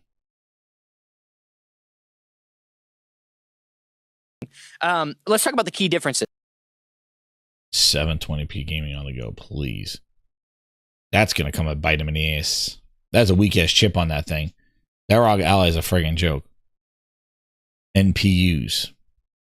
They are basically, what they're basically doing with this thing, again, is that they are, and this is where it says like what I heard was, right? People are running with Pachter's lie instead of calling out the blatant obvious things of this ROG Ally X, which is a premier device that is going to be shown. People are going out there and playing it. The Xbox is talking about it, but they won't sit there and really explain what the ROG Ally X is. But they will spread lies and rumors like fire all over the place. So that's why I explained they are trying to deflect from Ghost of Yotei, from Death Stranding. The strategy from the Glazed Xbox Discord is to deflect and get people to gotcha, Dusty Bin, not asking the hard questions about this ROG Ally X and really what it is. No, I gotcha. I said the war's over because Helldivers has a button. Gotcha. That is the getcha. But when Microsoft themselves are coming out there, why, if you're telling me this is 720p on the go, then why am I paying for a 1080p screen? If this is not going to run, like think about it. It says it's the same screen as the X. Why would you not? Well, wait a second. Why would you say this is 720p gaming on the go from Microsoft when it says 1080p screen, 120 hertz? Why are you telling me that it can't run games at 1080p? What kind of games? Is it running Janky Jones at 720p? At what frame rate?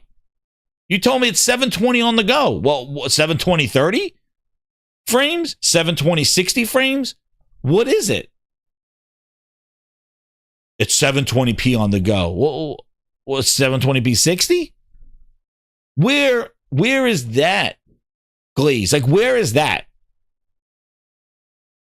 No, but Pachter, the Jade Raymond's game is canceled. No, it's not. Oh, sorry.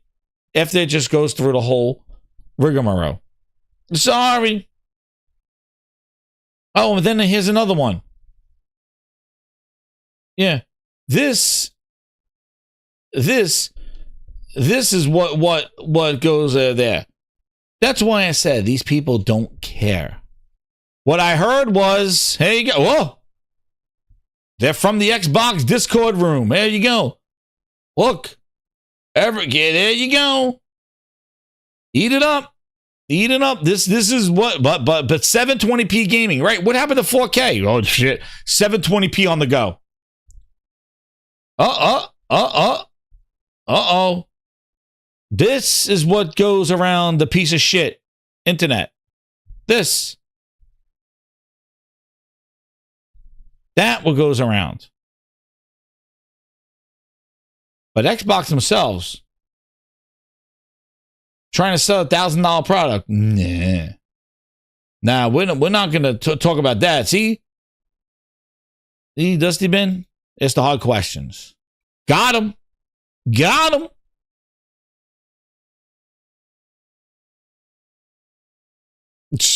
And after they did this, and then he's like, got him. That's your gaming media. That is what it is, dude. That's what it is. You want an image? But Jim, that's what it is.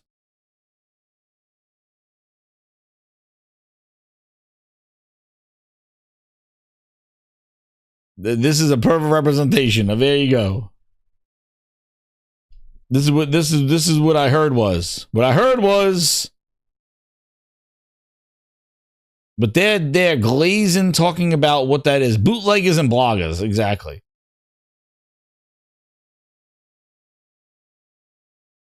There. What I heard was, oh, and it gets better.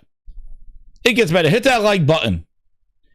There you go. Well, this is where we get our news now. What I heard was, but meanwhile, 720p gaming on the go with a 1080p screen, 120 hertz. Huh? But by far, I play. Wait a second. Remote play? Well, what happened? Can I do remote play on my phone? What? Anybody explain remote play anymore? Does anybody use remote play? Is it in the Xbox app? Is it in the Xbox cloud? Is remote play still on the phone? Is it a separate app? What do we do? Hello? No. Got him. Listen to him. Got him. This is what they're talking. This is what spreads. The Portal 1080p 60, dude. It runs games 1080p 60 from streamed over the internet. Remote play. Oh, we're really hyping up remote play now. Well, excuse me, can I do that on the device that I currently own, or do I only can do it on the ROG ALLY X? Like, where's the clarification here? But no, they don't want to talk about that. The company not being clear on the hardware and the features that they're selling. Nobody wants to report on that and ask the questions and get into the details to educate the consumer, you. Nobody wants to ask that. What are the capabilities of the PS5 Pro? What does it do? No. PSR, let me see. Does it make the games look better? No. Don't buy it. Too much money. Whoa, wait. Did you even see what it can do? Too much money. Build a PC. Oh, it's a double standard. Because when they talk about the price of this one, watch how everybody goes, it's worth it. I know it's not for everybody, but it's incredible if you get it. Watch. It's coming. Oh, it's coming. But they won't. So let's spread some more misinformation. Right? We're back to remote play, Josh. We're back to remote play. Let me see if I got the chats in here. If there's any more chats in here. Did I miss any?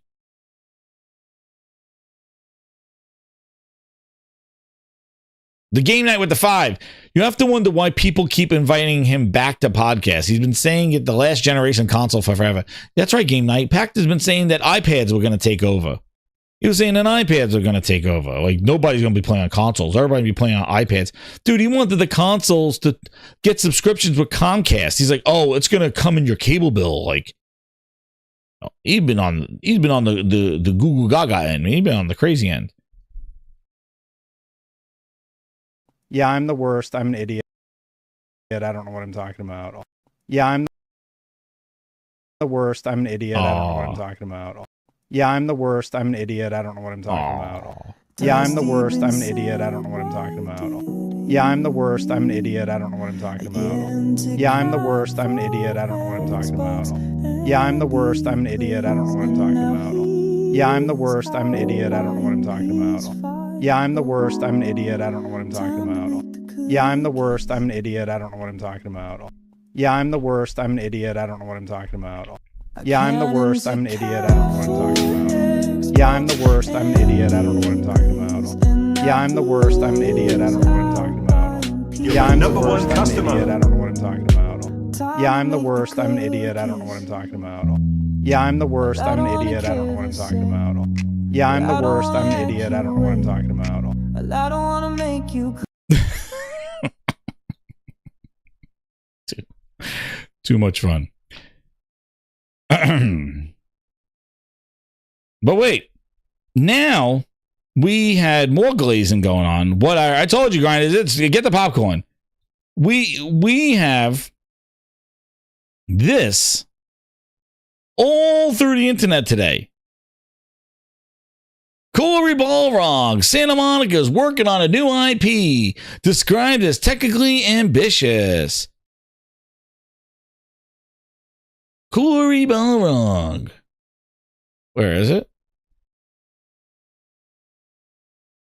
I like to share a little bit of a new project I'm proud to work on. The team at Santa Monica has been accomplishing. It is a technically ambitious project, something not easily to achieve. This is a new IP we've been working on, and if all goes well, we're planning to show it later this year. I couldn't be more excited. No further details on the project, but he shared it on Facebook. Dude.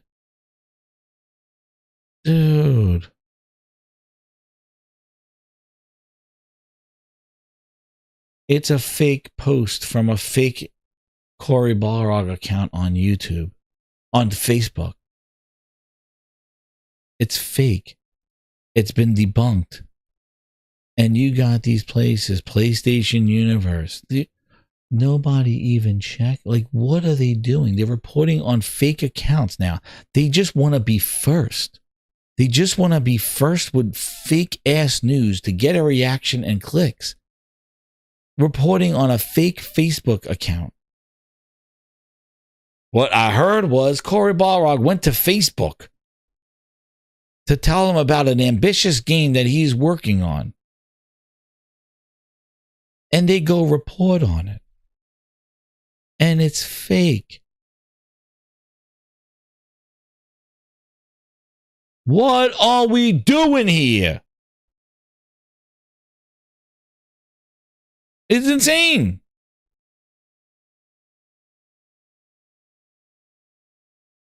Corey Balrog's game, like these websites. It's crazy. And you notice it's like the cancellation of PlayStation, the Fairgames goes crazy. Corey Balrog's game, everybody's like, oh, well, that goes crazy. But Xbox is here spewing bullshit about their new hardware that's not even theirs. And everybody just lets them ride. Like, oh, yeah. They got a fax machine and lotion. Let them just roll with it. This guy, Windows Central, we can't leave here without a bootleg. We can't leave here without a bootleg. We need an article. The Xbox hardware architect. Oh man, they got one now. I didn't know they had one. Their thing sucked, but they got one. Glenn's with the 2. He goes, a new song. I heard it through the Glaze Vine. Oh damn, Grinders, we're gonna get it. You're gonna be jamming at the end of this. Wait, I got the music for you. We're on our way. Xbox hardware architect reflects on the Xbox Series S as it wraps up, quote, that his journey is far from over. This guy right here sat down. Never heard of him before. He's the architect. Guy wrote a quote. He's showing you how to use a controller. He comes down here and he goes right here. As we wrap up this journey with the Series X and S. Follow up, please.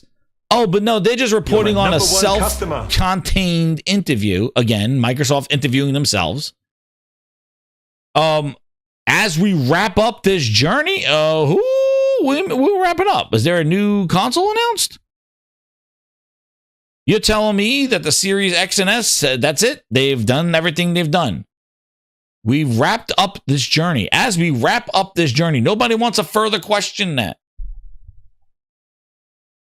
PlayStation sold 80 million consoles. Did they say we're wrapping it up?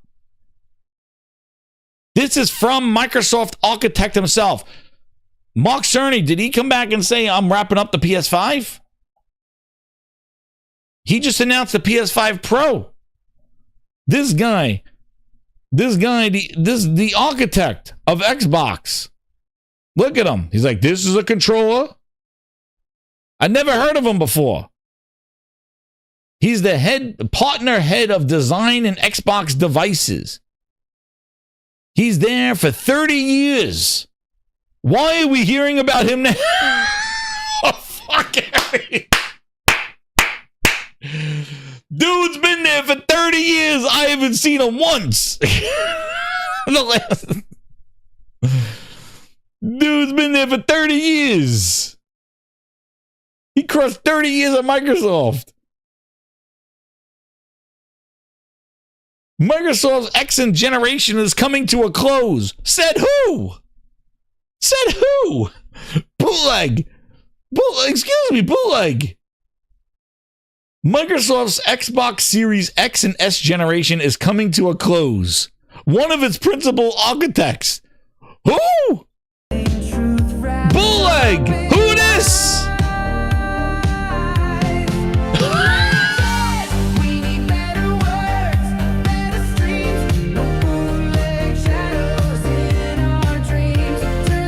Bootleg on it. Who this?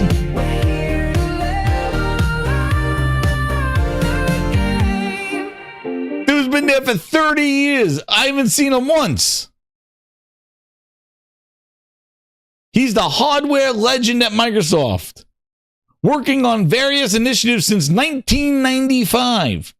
And I like bootleg goes, the Series X and S is coming to a close. In this period of transition, what do you mean? Is there something that I don't know? They're like, wrap it up. Wrap it up. But then he's like, but wait, guys, Xbox first-party hardware, they're not quitting. More is coming. It's like, dude, you're wrapping up this generation already. We're fucking 5 years in, and they still never showed the potential of the console. And you are wrapping it up. Who's wrapping this up? They want to, dude, they did this last gen. They want to get out of this generation so bad to try to start anew. They're losing 80 million consoles to 25. And they're like, yep, it's over. Next gen, redo, mulligan. Mulligan. They did it last gen. Call Ledbetter. Joe, you think it's the same Ledbetters? Oh, man, Digital Foundry.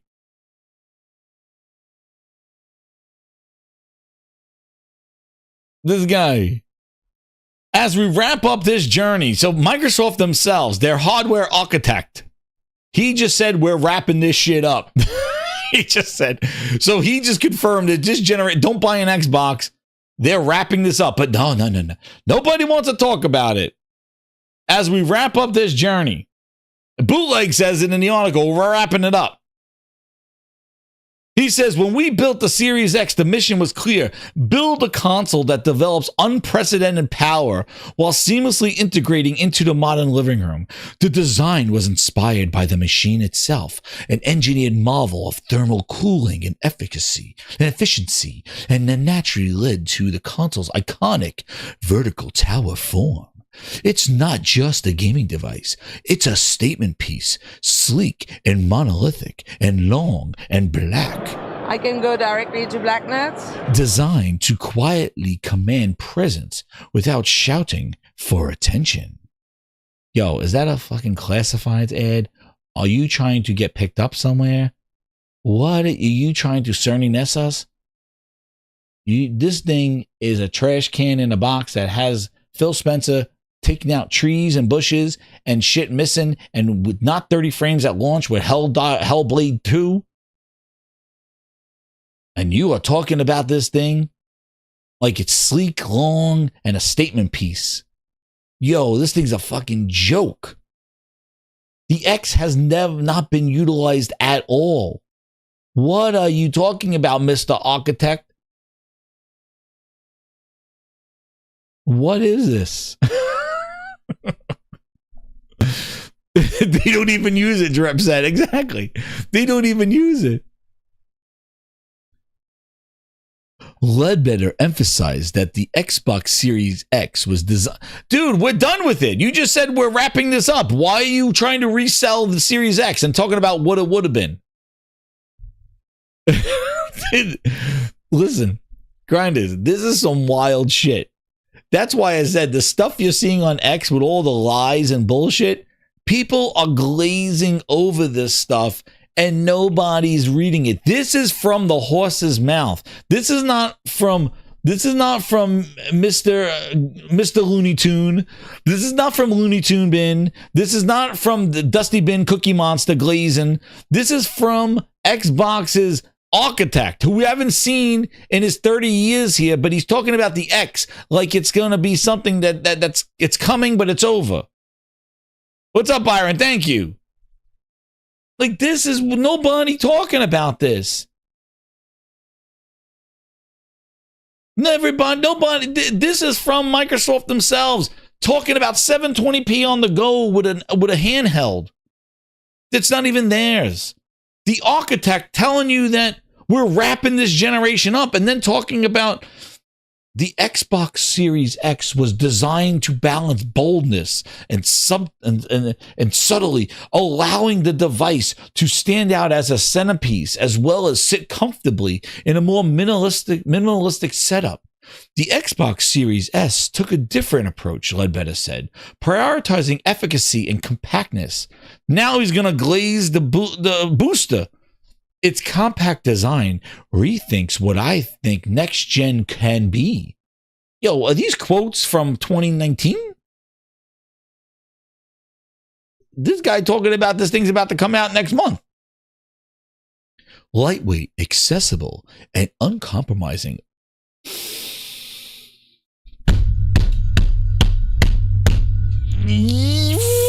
Class is fucking raw shit. Raw chicken. Are you reading It's this? raw. Fucking raw. They look raw. What the fuck is that saying? Fucking raw. Raw. Fuck off. And by the way, it's raw. What the fuck does that say? What the fuck? Uncompromising on.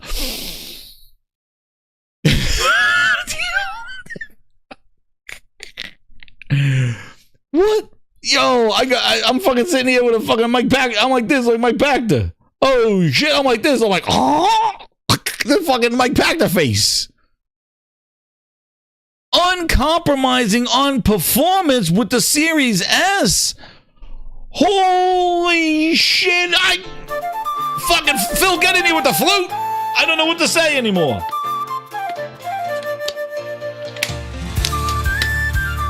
What?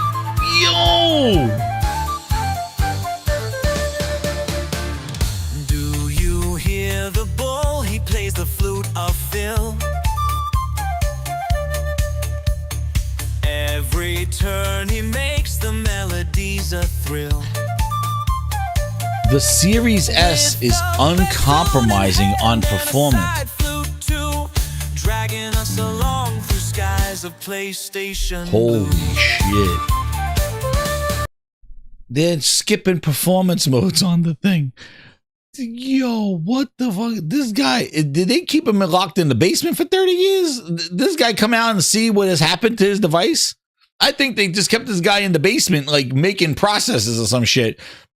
And he's like, came out of a goddamn, he came out of a friggin' bomb shelter. And he's like, hey guys, it's 2025. I've been down here since 95. What happened? That thing that Xbox Series S and X, is it doing great? Is it selling? It's uncompromised power, and the X is a statue of blackness that's in everybody's house. Is my dream come true? They're like, yo, man, where have you been? I've been in the shelter for 30 years. Phil got me down there just making processes, telling me about the Xbox. Dude, they let him out. They let this man out after 30 years to talk to Bootleg. He was in a fucking bomb shelter. He goes, what happened? They're like, yo, everything went down, man. He goes, we're winning, right? They're like, no, no. Yo. He's like, is it uncompromised? Oh, no. We suck again. Get back in that fucking bomb shelter. He's like, no, we suck. It sucked. Nobody using it. Booster not selling. We didn't even crack 30 million.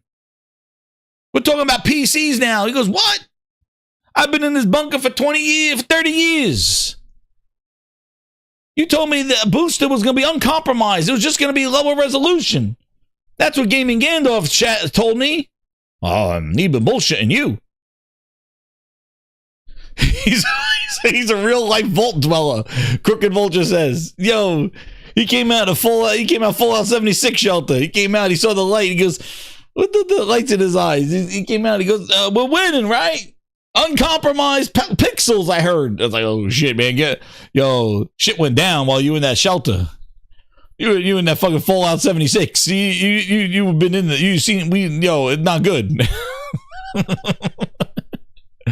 He goes, they told me that Aaron Greenberg wanted glitter on one of these things. It's a top seller of the year, isn't it?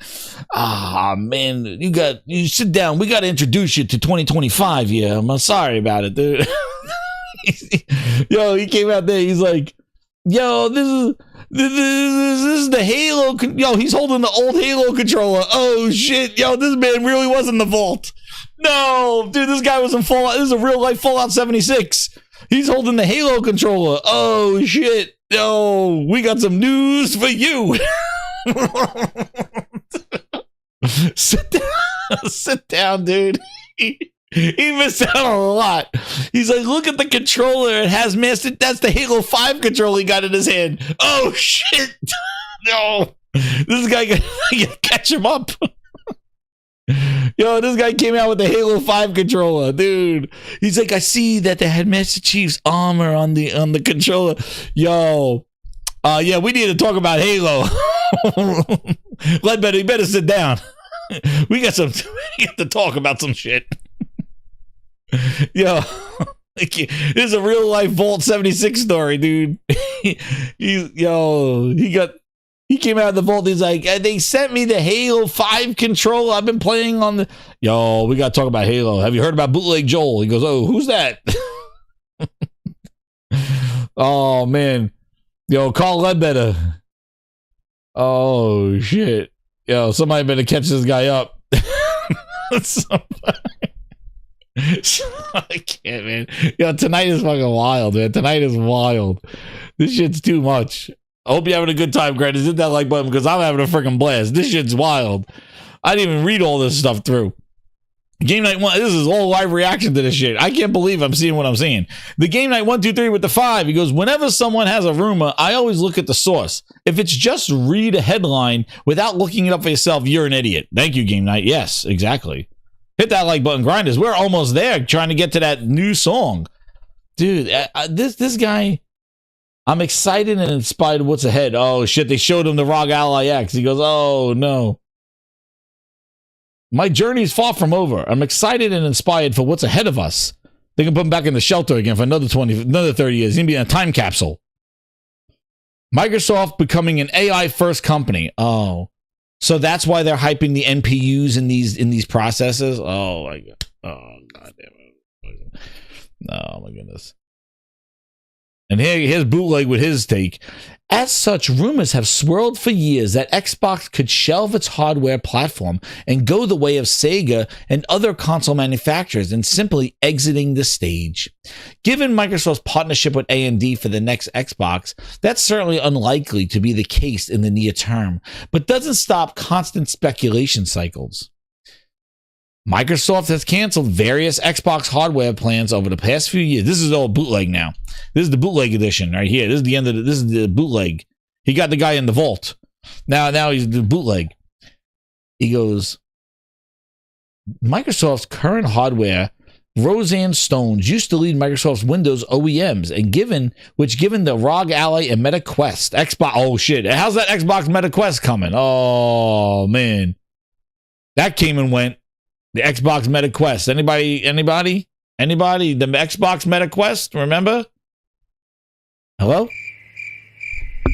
The Xbox Meta Quest? Anybody?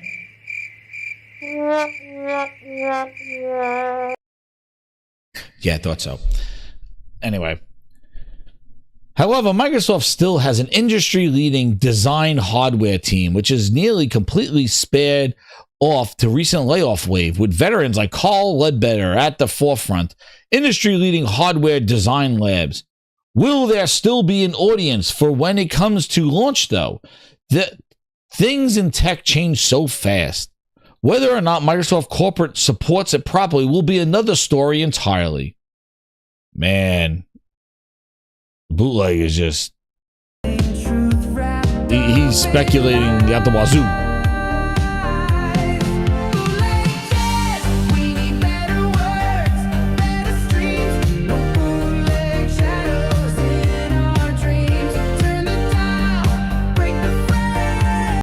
Man, I like how it's like this whole thing. Xbox Wish. This is the other thing. Like this whole like Xbox is going to be Sega. Like when I did my videos, I said Xbox wishes it was a Sega and could leave like that. Microsoft has no friggin' any kind of leverage in quality games that people would even like. It's so crazy that they had to buy third-party games and call them their own to even have some relevancy. This is what's crazy about it. They don't have like a they canceled all their IP. Everwild, Perfect Dark. They've been shutting shit down. Hi-Fi Rush. They've been canceling all their IP that they can't even build like a legit Sega. They wish they were friggin' Sega. Like have all this IP and arcade heritage and all these games that are worth the damn that they made. Not that they took Call of Duty and say, oh yeah, we put a tramp stamp on it. It's ours now. It's like Sega didn't do that. Sega had their IP. Sammy Sega, that from the arcades. Like Sega had their stuff that people wanted to play. It wasn't the same shit that everybody else was playing third party and you just happened to buy it and put a tramp stamp on it. That's meaningless. What are you offering? Can you spin off your shit? You can't. Because you don't create anything. That's where these studios are different. Nintendo, Sony, they're creators. You're not. They wish they could be a Sega and spin it off. They're an AI first company. Oh, shit. Yeah, let's talk about that kind of creation. Oh, man. An AI first. Yeah, that sounds exciting.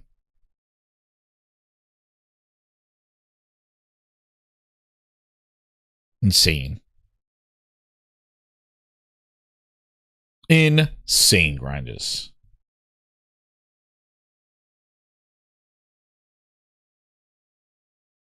Oh, there you go. Well, Josh says Sega did buy Atlas.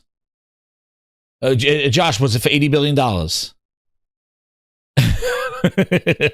it for $80 billion? Dusty Ben asked Phil, is Starfield exclusive? Phil says no, no, no. I said no, red bitch. It's all coming. Oh, man. Yeah. They're doing good. And oh, yeah, some other news that we'll hear more about this tomorrow. Black Ops 7 launches November 14th. This is the rumor. Physical for Xbox One series consoles, PS4, 5. No Switch 2 version. So Nintendo's already now, 7 years into the deal? Haven't seen a Call of Duty. But meanwhile, they signed that contract. And they're 7 years in the 10-year deal. Microsoft finessed them. But we have another one. So Meg, watcher of the Gaming Grindhouse, did a video this morning, about Returnal coming to the Xbox. Where that box is in the name of. So in his video, and yeah, I'll link his video there. He said he's been hearing, well, again, what I heard, that Sony demands for the port that they are renegotiating this, and this was kind of crazy. Microsoft want Microsoft to give them a higher cut of the game. They're like, you want it? Well, we want more than 80%, 70%. You're gonna give us more. And they're looking for Xbox to pay them to port the game over to them. And they agreed a certain amount of money for advertising for the game under Sony's watchful eye. This is some wild shit. And then at the end, he goes, this is not solid fact as of yet. It's just a negotiation that is happening behind the scenes. It could easily fall apart at any moment and never happen at all. So he's just saying it's a business discussion going on. Not that it's coming, and that's what it ran with today, that Returnal's coming to Xbox. But he was talking more about the deal. This is the thing that I wanted to talk about this. Josh, and remember when people were saying Helldivers 2 was similar, that Microsoft, Phil Spencer, approached and basically wanted Helldivers 2 on Xbox. And then there goes that Discord tweet where the guy's like, no, it was all PlayStation. PlayStation let it happen. It wasn't Microsoft initiating the conversation. And if you go, some people were saying like Microsoft initiated it and all this other stuff. Now this sounds similar. They initiated it. They're trying to get these Sony games on their platform. But something doesn't fit. Okay? Something doesn't fit here. For this whole Xbox is begging, right? Like what Josh is saying, to bring these games to their platform. And I'm going to tell you the key. If Microsoft is initiating these conversations to bring PlayStation games to Xbox console, first off, Microsoft has never done shit like this for any of their console, the whole existence, to go out and get quality games to bring to their platform only when they're already on PC. Xbox has never went out there and said, oh, I want this great game I want this great game to come to my platform. You know, the things that Sony does with Stellar Blade, Lost Soul Aside, Death Stranding, all those when they did Bethesda games coming over there, Sony handpicked these games to come to their platform. Xbox has not done that for second-party deals or anything to curate quality games to their platform. They just happen to be, we have a chance that it comes to Xbox. So why all of a sudden at the end, according to what they're saying, as we wind down the Series X and S, dude thought from the Fallout Vault that is hit its potential. I got news for you. It didn't. But why would Microsoft now, when their consoles are, their consoles are overpriced, they still never reduce price. Sony still, as of August 18th, has not increased the price of their console.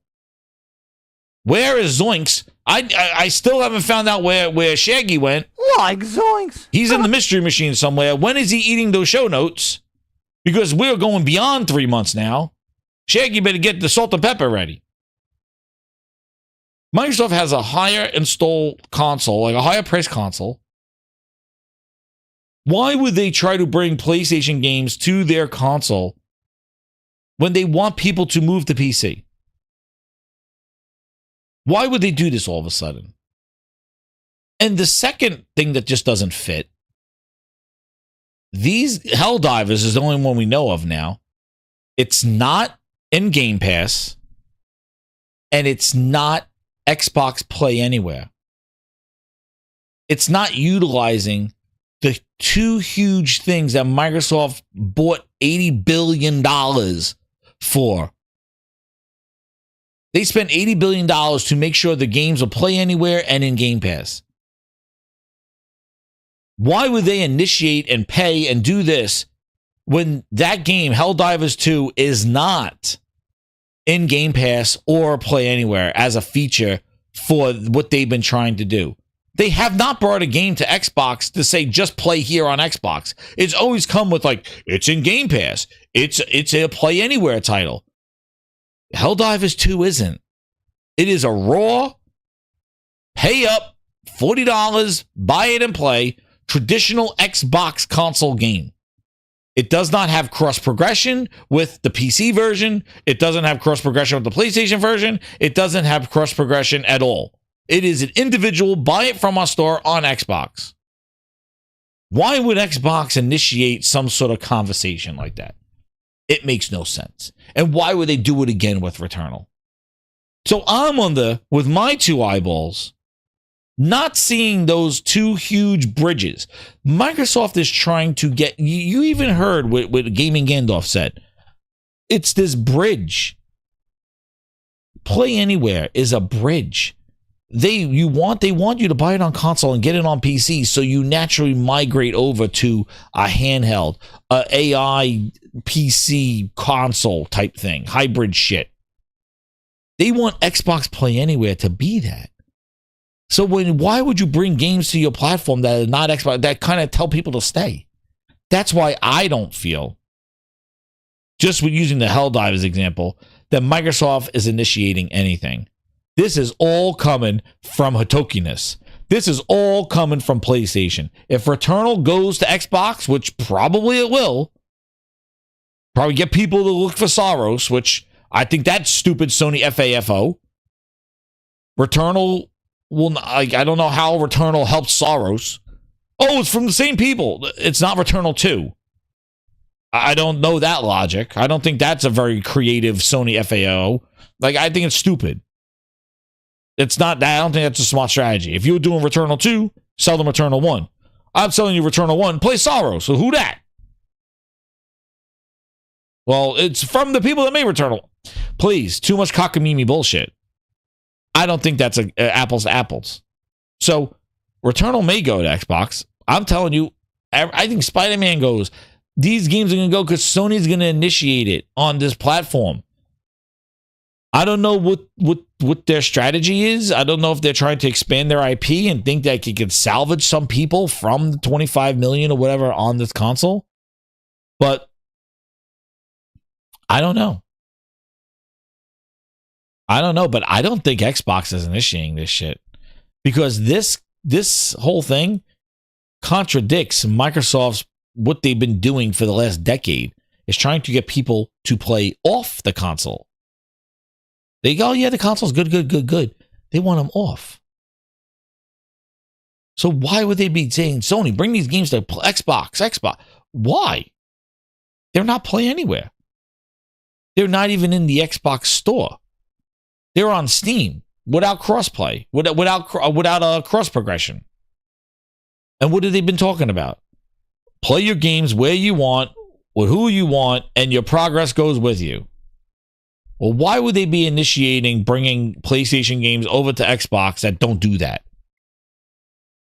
Now, Microsoft's stupid, so maybe they are, but I think Sony wants this. I think Sony is throwing out treats. And I think Sony is going to try to milk what they can from the Xbox audience as just greedy hitokiness. That's why I think there's potential these games go to Xbox. I never thought they would do that. I never thought they would waste Nixus's time to put on a small install base, but they feel that there's some value there. And I don't know. They know the numbers. I don't. Logically, I'm like, I could see PC. That is a huge install base. Potential sales. Yes. Do that time. Switch 2 is even more, or Switch 1 and Switch 2. That seems more proliferate, like in the future. Like, yeah, that's an install base that's huge. Sell your game there. But Xbox, it's not growing. The console is increased its price. It's slowed down more than ever. Why are you wasting developer time to put it to a platform that's winding down? And maybe they're just doing experiments. I don't know. But it creates this. It creates this. And that's where Sony FAFOs. That's what it creates. It creates a narrative that I guess you're happy with 80 million and you just think like, hey, we're not going to do any harm until you do. But they think it's so minuscule that probably it's not going to affect them. Everybody kind of made their way, but who knows? But Helldivers 2 going to Xbox opens up the whole can of worms. So I would say, as listeners to the Gaming Grindhouse, and if you listen to this after, expect it all to come. It's all coming. But what I ask you is, what does happen? What happens? What happens? Returnal goes to Xbox this holiday. Well, what happens? The Xbox is winning. They come back. Like, there's no coming back from this. They already have their stuff on PC. But what it does is it puts more pressure on Sony to deliver the FOMO that I talked about earlier. They need to deliver because now they're not making PlayStation the only place to play these games. And even if it don't go to Xbox, it's on PC. But they're making PlayStation not the place to play these games only. Maybe at a certain time at launch. Well, that's the impact that they need to do. It's similar to what they do with their movies. They put their movies in the theater. They try to make an impact. Man, you see that whole K-pop Demons thing? Dude, 20 million they sold that for to Netflix. And they're not going to see an ounce of that Netflix money of this show blowing up. Sony Animations and Sony made the music. And the soundtrack and all blowing up, and Sony don't have the rights to it at all. They sold it to Netflix. And I think Sony can make a sequel and stuff, but from the first movie that's blowing up right now, they took the bet to put it in Netflix and not put it in a movie theater for the K-pop Demon Hunters. And the music, everything blew up. Now, you could say, like, well, if it was in the movie theater, would it blow up? Or was it because it was when on Netflix, it became viral? Listen, I think it's hilarious how these companies are struggling to try to figure out the market. And I'm telling you, it is so hard because people are seeking for that virality and it doesn't happen when they want it to happen. And yo, it's hilarious seeing these stupid ass companies make decisions trying to work in a predictable market. Like, oh, we'll make this service game and that will be crazy. And everybody, all the streamers will love it. And then we'll stay here for 10 years and make all the money back. and it comes out and it's a flop and nobody cares about it. It's like, oh, but I thought that's what they wanted. Yeah, but Glenza, the thing is that they didn't have confidence in that movie that it would do well in the movie theater. So Sony didn't, instead of putting it, Sony Animation, instead of putting it in the movie theater, go look it up. It's crazy. Like the story about that, the article, they didn't want to put it, so they just sold it to Netflix because they weren't, and they're like, hey, give us the $20 million. They basically Game Passed it. That's what basically they did. That K-pop Demon Hunters, they basically Game Passed it. They basically said, hey, we don't know if we're going to make our money back for this in the theaters and selling it, so let's put it in Netflix. We put it in Game Pass, and basically we got $20 million. That's all we're going to get, and Netflix now is collecting everything. It blew up on Netflix. They're almost the second watched movie ever on Netflix. Craziness.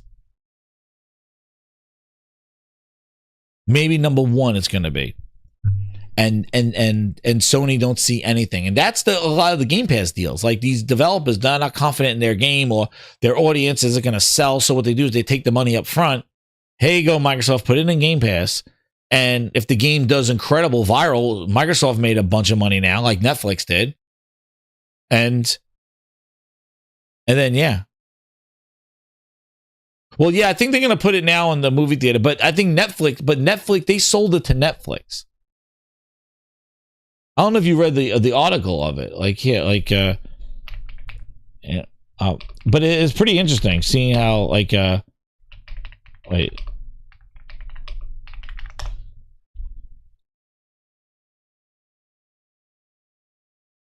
Oh yeah, I'm gonna get the article here. It is pretty crazy. Yeah, see? Sony retains the rights to produce sequels. Yeah, the Puck News article. That's where it was. Sony maintains the right to produce sequels and spin-offs, but only has distribution rights in China, while Netflix retains worldwide streaming rights, according to Just Jared. Puck News reports that there's no back-end revenue for Sony, and Netflix has no obligation to renegotiate future films. So this deal reflects the risks of streaming era deals where studios relied on fixed fee agreements, potentially missing out on significant revenue from successful films. The deal's context: it was made in 2021 during the pandemic when theater releases were uncertain. So there you go. There was something there. According to at the time, Sony saw it as a way to secure a steadily revenue stream while avoiding the risk of theater underperformance. So that makes a lot of sense. Like, it was back when the theater thing wasn't strong. So they were like, hey, let's, Sony reported already discussions with the directors for a sequel. Yeah. So there you go. So, but the film blew up on Netflix and they lost out on a lot of like subsequent revenue on it. But it's just like, but that's the similar thing what you see with Game Pass deals. Like, it's like, we don't know about our game. Here's the money. We'll just take the cash up front, walk away. Now, Microsoft now is like, yo, if this game blows up, we made a deal. If it crashes, okay, we lost some money. Or if we break even with subscribers, we basically pay $20 million for it. We're okay. And that's the nature of the subscription stuff. Now, I could see back in the day in 2021, yeah, theater releases, it was hard getting people back in theaters. Just put it on Netflix. But yeah, it's pretty crazy that they missed out on all that stuff. That's right, Sony Studios FAFO. But yeah. But it just shows like but now it's a different time now. It's crazy now with the theaters trying to get people in theaters, and it's still uncertain. You see these movies like Ballerina did, like the risk take is not, they don't know. The market is very unpredictable, and the nature of the internet and shorts and like viral stuff it's so dynamic and so quick that these companies are chasing their tails. And you can imagine like making a game that spans over years. You could imagine like you got to hit that lightning when it strikes. Like, you could miss the boat and go, hey, we've been working on this game for 4 years and everybody loves these kind of games. And dude, somebody drops one of those type of games and they hate it and everybody hates it and it gets viral. Like, yo, these type of games suck. Nobody likes these games with these kind of characters and action. And you're sitting there working 4 years on a game going, oh shit. they just turned on us. Now we're going to release a game that everybody hates this genre. What are we doing? It's worn out now. Yeah, it's tough. It's crazy. So, but it's just insane how they're doing it. But the main thing that we all should focus on as gamers is quality. These games need to maintain quality. And in this venture of Sony FAFO, of putting their games on Xbox or whatever they're doing, same thing with Microsoft. I said this before, with Xbox putting their games on PlayStation, the only thing that it should yield to us is quality games, because there's no more excuses. They're trying to sell their games. And you see Microsoft doing a much bigger push for their games now, showing more of them, talking about them, and when them releasing, because they're trying to sell their games, even putting their games like Outer Worlds 2 in physical.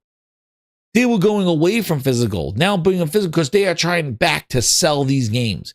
So putting their games on PlayStation has lit a fire on the Xbox's ass. People will buy them if you do it right and make quality for them to play. Look at Horizon 5. And Sony knows this already. But Sony's like, they don't know what quality is. Let's go give it to them. So you're looking at this situation, and I think in all, it should yield higher quality games because now they're cross-store shelves. So that's what I think. Hopefully it benefits us as quality games. But Grinders, what a show. I almost lost my voice and lost myself in laughing with that thing. Oof, I'll timestamp the whole show with all the stuff tomorrow morning. It's getting late now, but I'll do it tomorrow morning. But Grinders, I don't know what happened to the gold thing here. But we're working away with VIPs. But yeah, 1, 2, 3, 4, 5. Yeah, we have 10 super chats of the thing. So you guys are getting your song. What song was it? Yeah, because that thing stops counting. So I had to go back and count them. But you did an awesome job. Thank you again for all the members and all the super chats. You're going to get a great song right now. And it's got to be the Pachter Attack, because Pachter Attack was hilarious, dude. I don't know. My voice is going to be tomorrow. But keep it locked here to the Game and Grindhouse. I had a blast. I appreciate all the engagement and the chat. Yeah. You guys make the show, man, because I interact with what you guys say and what you're saying, and you crack me up. And then I put that on there, and I'm laughing. I see all the laugh faces in there, and you got, podcasting greatness, and I appreciate it all. And this is why I do it, because it's fun as hell. It's fun as hell. So I'm going to give you something now. Thank you to all the new members. If you're new here, hit that subscribe button. Let me see, actually, while I got the Gaming Grindhouse here, let me just do a quick check and see if we did it. I don't even know.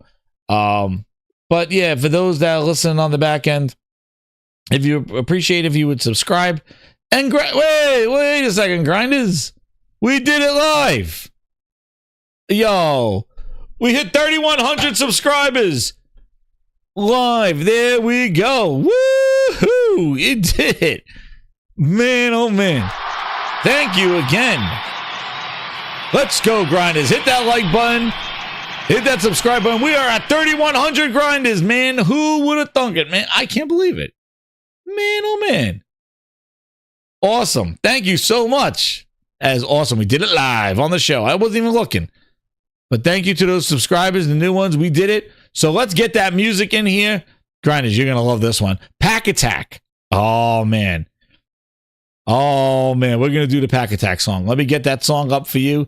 Hit that like button, share it out, Grinders. There's going to be more music coming your way and more Gaming Grindhouse coming your way this week. And also, too, if you ever see that Arrowmate come in here, he can have a new tune himself if he starts running his mouth. But here we go. Let's get in here. Where is my... There it is. The Pachter Attack Blues, Grinders. For 3,100 Grinders and all the donations and stuff, thank you again. And all the members, welcome. And this is a sample of the music that you get as a VIP grinder.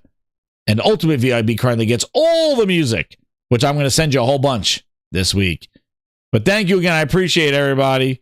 Close out great. Here we go. Hit that like button. Pachter Attack Blues. Hit it, Pachter.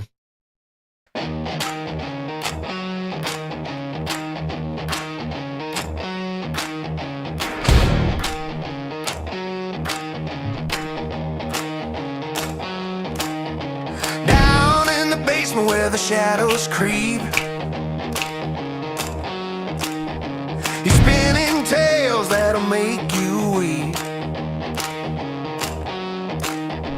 A swivel chair prophet with a coffee stain tie. Michael Pafter's crystal ball just told another lie. He says it loud like he's breaking the news, but it's a Pachter Attack blues. Whoa, Pachter Attack, Pachter Attack. Lies stack high in your office shack. Whoa, Pachter Attack, Pachter Attack. Your takes hit wrong and they don't bounce back. Let's go.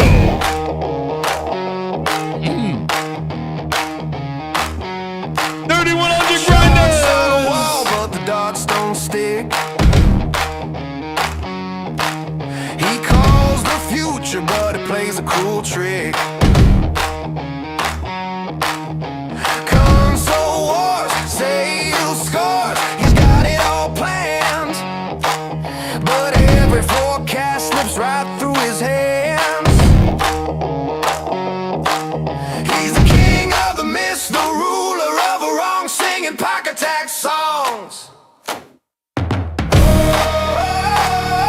Oh, Pachter Attack, Pachter Attack. But predictions crumble like a worn-out track. Oh, Pachter Attack, Pachter Attack.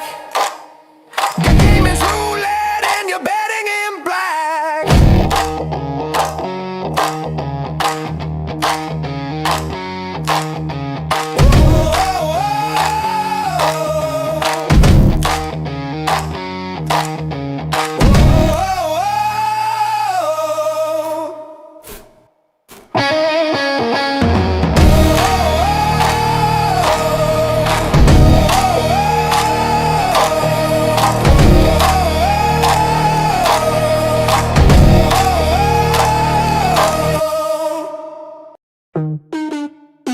One more grinders for you. Here we go.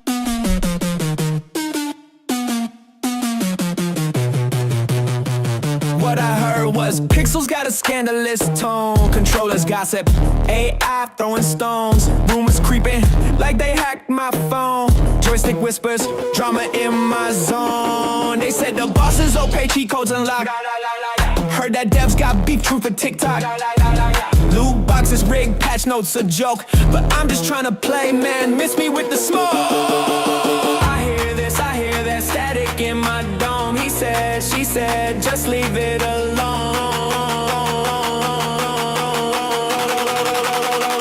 What I heard was boom. Use your two eyes, don't be a fool. Just play the games, stop acting cruel. What I heard was boom.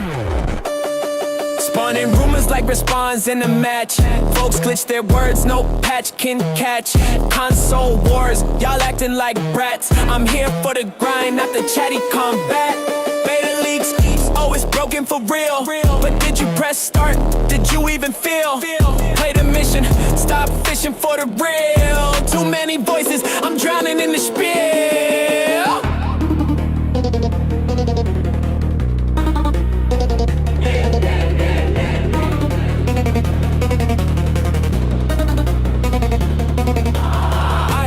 I hear that static in my dome. He said, she said, just leave it alone.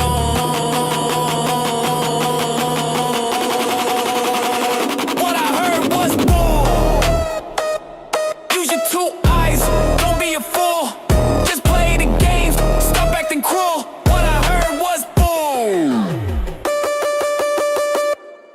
Thank you again, grinders. Hit that like button. 3,100 grinders. Thank you again. Good night.